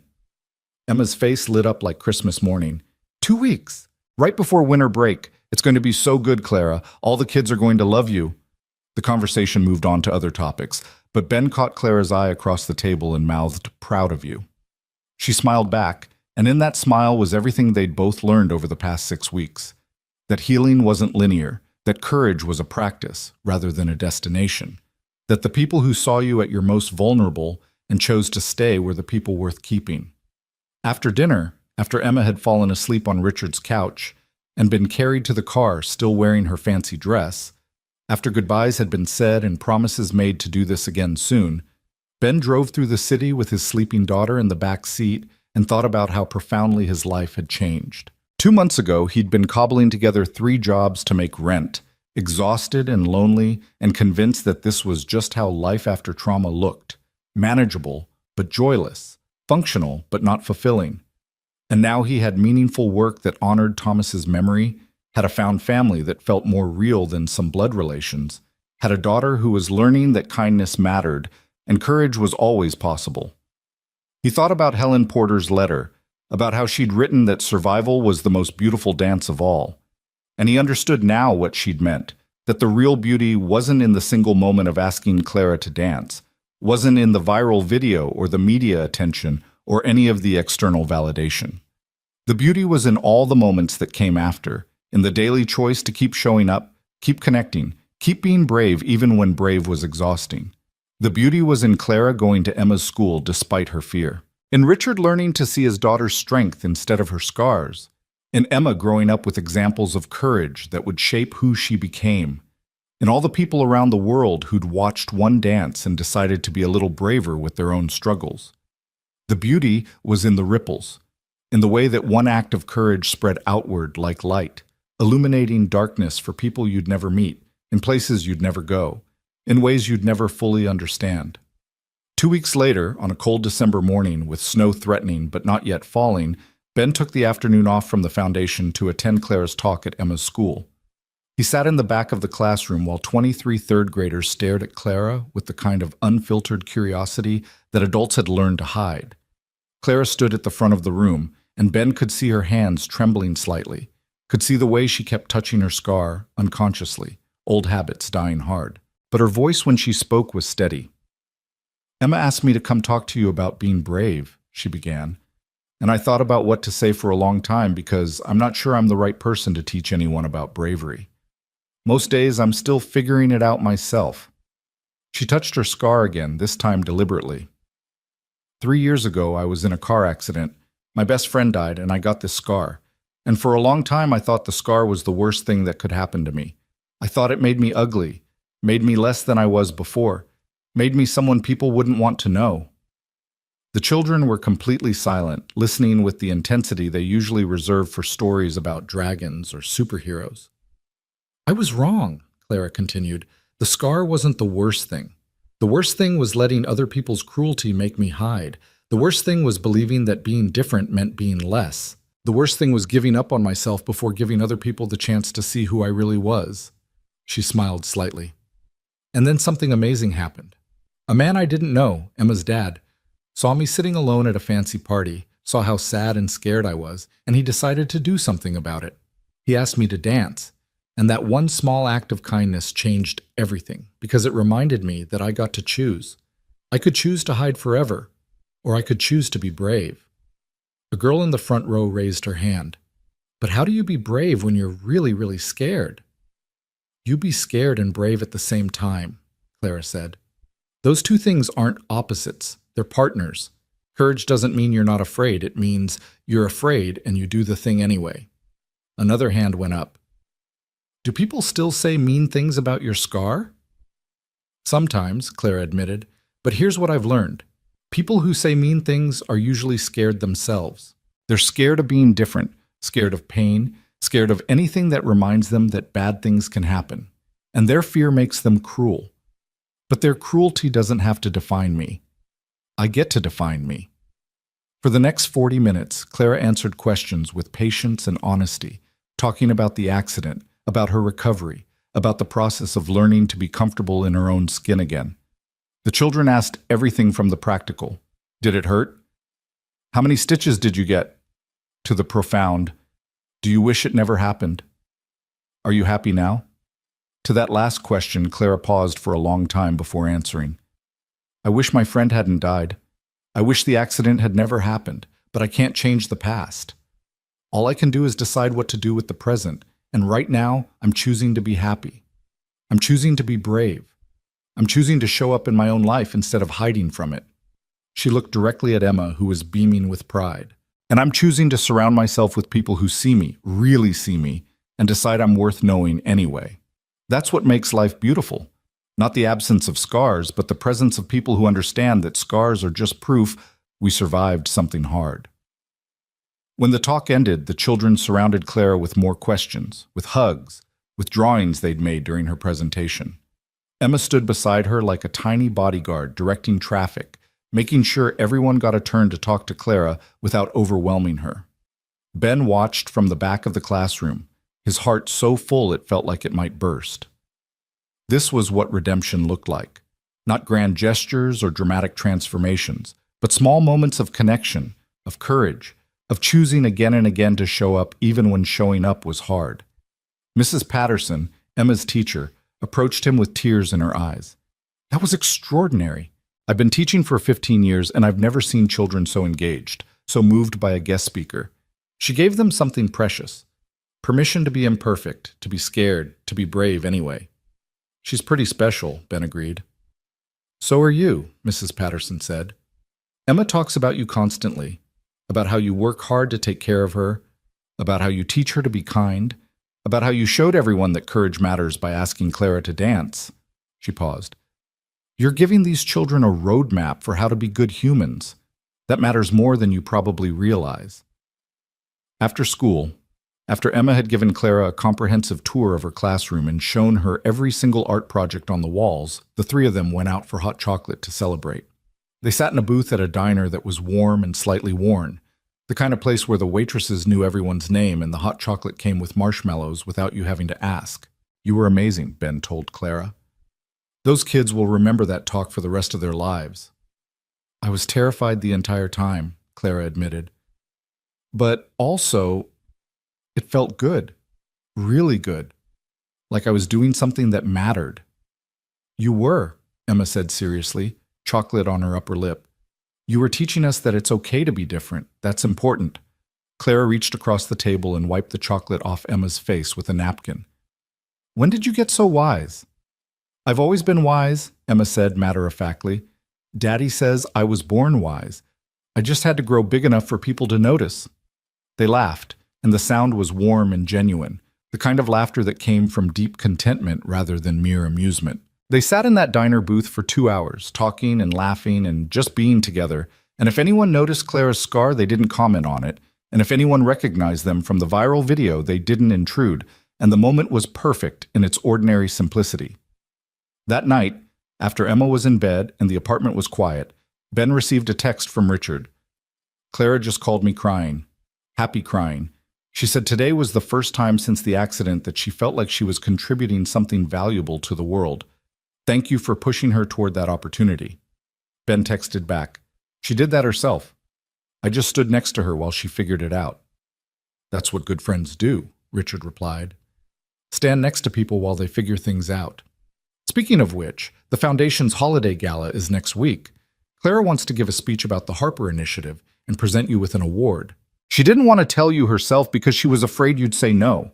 Please don't say no. Ben stared at his phone, feeling the familiar anxiety that came with public attention. But underneath the anxiety was something else, a recognition that some moments required you to set aside your comfort for someone else's need. Clara needed this. Needed to publicly honor what he'd done for her, needed to complete the circle of giving and receiving that was at the heart of all genuine relationships. He texted back, I won't say no, but Emma's coming with me. We're a package deal. Wouldn't have it any other way. The night of the Foundation Gala arrived with a fresh snowfall that made the city look clean and magical, the kind of snow that belonged in movies rather than real life. Ben and Emma dressed in their best clothes, Ben in the suit Richard had insisted on buying him, Emma in a green velvet dress that made her look like a Christmas ornament come to life. They arrived at the hotel ballroom, and Ben felt a wave of déjà vu so strong it was almost physical. This was where it had all started, in this same room with these same chandeliers and this same polished marble floor. But everything was different now. He was different now. Clara met them at the entrance, stunning in a gown of deep burgundy, her hair swept up, her scar fully visible and unapologetic. She hugged Emma first, then Ben, and whispered, Thank you for coming. Thank you for letting me do this. Always, Ben said simply. The gala proceeded with the usual pattern of these events, cocktails and conversations, dinner and speeches, the carefully choreographed dance of high society philanthropy. But this time Ben wasn't serving drinks or collecting plates. He was seated at the head table next to Clara and Richard, with Emma between him and Clara, her legs swinging under the table as she ate her fancy dinner with exaggerated care. When it came time for Clara's speech, she stood and walked to the podium with her head high, and Ben felt a surge of pride so intense it brought tears to his eyes. This was the same woman who'd sat alone in a corner 6 weeks ago, drowning in isolation, and now she was commanding a room of 500 people with grace and confidence. 6 weeks ago, Clara began, and her voice carried clearly through the ballroom. I attended my father's charity gala and thought it would be the worst night of my life. I was wrong. It was the best night of my life because it was the night I learned that courage is contagious, that kindness matters, and that one person willing to see you can change everything. She told the story, the isolation, the cruelty, the moment Ben had crossed the ballroom floor to ask her to dance. The room was completely silent, everyone listening with the kind of attention usually reserved for life-changing news. What Ben did that night wasn't just kind, Claire continued. It was revolutionary. In a world that teaches us to look away from pain, he looked directly at it and said, You matter. In a world that values comfort over connection, he chose connection even when it was uncomfortable. In a world that had written me off as broken, he saw me as whole. She paused, visibly emotional. That moment sparked something bigger than either of us imagined. The video of our dance has been viewed over 30 million times now. The hashtag #DanceWithCourage has been used in 73 countries. We've received thousands of letters from people who saw that night and decided to be braver with their own struggles. Support groups have formed, hospital programs have been created, lives have been changed. Clara looked directly at Ben. And that's why tonight, the Thomas Lane Foundation is creating the Benjamin Harper Award for Extraordinary Compassion. This award will be given annually to someone who embodies what Ben showed us that night, that seeing people who need to be seen, that choosing courage over comfort, that standing with someone in their pain is the most important work any of us can do. She held up a crystal award that caught the light and threw rainbows across the ballroom. Ben Harper, would you please come accept the first award that will bear your name? Ben stood on legs that felt unsteady, Emma's hand clutching his as she walked with him to the podium. The entire ballroom rose in a standing ovation that seemed to go on forever, and Ben felt simultaneously honored and uncomfortable with the attention, grateful and overwhelmed by the recognition. When the applause finally died down, Clara handed him the award and stepped back to give him the podium. Ben looked out at 500 faces, all watching him expectantly, and felt the weight of the moment settle on his shoulders. "I'm not good at speeches," he began, and there was a ripple of gentle laughter. "I'm better at doing than talking, but I'll try to say something that matters." He looked down at Emma, who was watching him with absolute confidence that he would say the right thing. 6 weeks ago, I was working 3 jobs and barely making rent. I was exhausted and lonely and convinced that life after trauma was just about survival, making it through each day without falling apart. And then I went to a gala where I was supposed to be invisible, where my job was to serve drinks and stay in the background. He paused, remembering that night with crystal clarity. But I saw Clara sitting alone, and I saw myself in her. I saw the same loneliness I'd been carrying, the same isolation, the same feeling that the world had decided you weren't worth seeing anymore. And I couldn't walk away from that. I couldn't be one more person who looked at someone in pain and decided it wasn't my problem. The room was completely silent now. Here's what I've learned since that night. Courage isn't about big gestures or heroic acts. It's about small choices. Choosing to see instead of looking away, choosing connection instead of comfort, choosing to show up even when showing up is hard. It's about deciding that other people's dignity matters more than your own convenience. He looked at Clara. I didn't save Clara. She saved herself. I just stood next to her while she did it, and that's all any of us can do for each other. Stand next to each other in the hard moments, witness each other's struggles, remind each other that we're not alone. Emma tugged on his hand, and when he looked down, she whispered loudly enough for the microphone to catch it. Tell them about Uncle Thomas. Ben smiled. My daughter's right. I need to tell you about Captain Thomas Lane.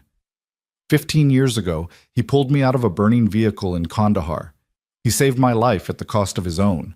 And when he was dying, he told me to find his family, to tell them he was proud of them, to tell them the world needed brave people. Richard's face was wet with tears. I carried that message for 15 years, not knowing how to deliver it, not knowing if I'd ever find the right moment. And then I walked into this ballroom and saw Thomas's niece sitting alone, and I understood this was the moment. This was what Thomas had been preparing me for. Not just to survive, but to use my survival to help someone else survive. Ben held up the crystal award. This honor belongs to Thomas as much as to me. He's the one who taught me that courage matters, that one person can make a difference, that the real measure of a life isn't how much you accumulate, but how much you give. I'm just trying to live up to his example. He looked around the ballroom, at all the faces watching him, at the wealth and power and privilege gathered in this room. We all have a choice. We can look away from suffering, can tell ourselves it's not our problem, can stay comfortable in our own lives and let other people struggle in theirs. Or we can choose to see, can choose to connect, can choose to be the person who crosses the room, extends a hand and says, "You matter." His voice dropped, became more intimate. It doesn't take money or status or special skills. It just takes willingness. Willingness to be uncomfortable, to be vulnerable, to risk rejection or mockery or failure in service of doing the right thing. That's all I did that night. I chose to be willing. And everything else followed from that choice. Emma raised her hand, and when Ben nodded at her, she said into the microphone with perfect 9-year-old confidence, "What my daddy's trying to say is that being nice is more important than being rich or famous. And if everyone was nice like him and Clara, the world would be better." The laughter that followed was warm and genuine, and when Ben picked Emma up and held her while the room applauded again, he felt a completeness he'd never known was possible. This was family, not just blood relations, but chosen connections. People who decided to show up for each other, who'd chosen courage over comfort, who understood that healing was a collective project rather than an individual one. After the gala, after more conversations than Ben could count, and more photos than Emma could sit still for, the three of them found themselves alone in the ballroom again. The cleaning crew hadn't arrived yet, and the space was quiet except for the soft hum of the ventilation system and the distant sounds of the hotel's normal operations. "This is where it started," Clara said, standing in the middle of the dance floor. "6 weeks ago, right here, you asked me to dance and everything changed." "Everything changed for me, too," Ben said. "I just didn't realize it yet." Emma had found her way to the table where Petit Four were still laid out, and she was carefully selecting several to take home, completely oblivious to the emotional significance of the moment happening around her. Clara held out her hand to Ben. "Dance with me again? For real this time, without the pressure, without the cameras, without the whole world watching. Just us, just friends, just two people who figured out how to save each other." Ben took her hand and they moved together across the polished floor, with none of the nervousness of that first dance, with none of the weight of expectation or fear of judgment. This was just movement, just connection, just two people who'd been through fire and come out the other side changed, but whole. "Thank you," Clara said as they swayed to music only they could hear. "For everything, for seeing me, for standing with me, for teaching me that courage is possible." "Thank you," Ben replied, "for letting me, for showing me that life after trauma can be rich and meaningful, for giving Emma an example of what bravery looks like, for becoming family." They danced until Emma appeared between them, demanding to be included, and then it was three of them moving in an awkward circle, laughing at their own lack of coordination, not caring that they probably looked ridiculous because sometimes ridiculous was exactly what healing looked like. Richard appeared in the ballroom doorway, watching them with an expression of such profound joy that it transformed his face. He pulled out his phone and took a photo, capturing this moment. His daughter dancing with the man his brother had saved. His daughter's smile genuine and bright. His found family being exactly what families should be, messy and imperfect and absolutely essential. Later, when Emma had finally exhausted herself and fallen asleep in the car, when they'd driven through the snowy city back to Ben's apartment, when Clara had been dropped off at her building with promises to have dinner again soon, Ben carried his daughter upstairs and tucked her into bed. She stirred briefly, murmured something about dancing and Petit Fours and how Clara was the best princess ever, then fell back into deep sleep. Ben stood in the doorway of her room, watching her breathe, thinking about how much had changed in 6 weeks. He'd gone from survival to living, from loneliness to connection, from just getting through each day to actually looking forward to what came next.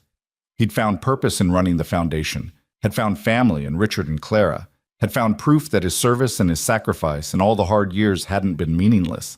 He thought about Thomas Lane, about Helen Porter, about all the people whose courage had created pathways for others to follow. And he thought about how courage wasn't a finite resource that got used up.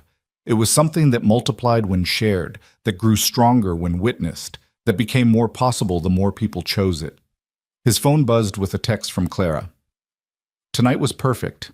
Thank you for being exactly who you are." He texted back, "Thank you for becoming exactly who you were meant to be." Her response came quickly. "We did that together. That's what makes it matter." Ben looked at those words for a long time, then set his phone aside and let himself feel the full weight of gratitude for this strange, unexpected, absolutely essential life he'd somehow found. For Emma sleeping peacefully in the next room. For Clara learning to be brave. For Richard healing from 15 years of grief. For the foundation work that would let him help thousands of families who needed exactly what he'd needed when he came home from war. For all the people around the world who'd watched one dance and decided to be a little more courageous with their own struggles. For the support groups and hospital programs and conversations that had started because someone had chosen to see suffering instead of looking away. For the ripples that were still spreading, still growing, still changing lives in ways he'd never fully know or understand. Ben Harper stood in his small apartment in the city that had witnessed his struggle and his healing, and he thought about Helen Porter's words one more time. Survival, real survival, is the most beautiful dance of all. She'd been right. Survival wasn't just about making it through the fire. It was about what you did afterward, how you chose to live, who you chose to connect with, what you decided to build from the wreckage. It was about finding beauty in scars, strength in vulnerability, connection in shared suffering. It was about dancing even when you were scared, standing with people who needed standing with, choosing courage over comfort again and again until courage became habit. It was about being human in the fullest sense, flawed and frightened and brave anyway, scarred and surviving and reaching out anyway, broken and healing and building anyway. It was about recognizing that you weren't alone, that others were struggling too, that the greatest gift you could give was simply to see someone who needed seeing and say, "You matter." That every small act of kindness rippled outward in ways you'd never fully know, touching lives and changing stories, and making the world incrementally kinder, incrementally braver, incrementally more filled with grace. Ben turned off the lights and stood in the darkness of his apartment, listening to Emma's soft breathing, feeling the weight of the Crystal Award in his hands, thinking about tomorrow and all the tomorrows after that.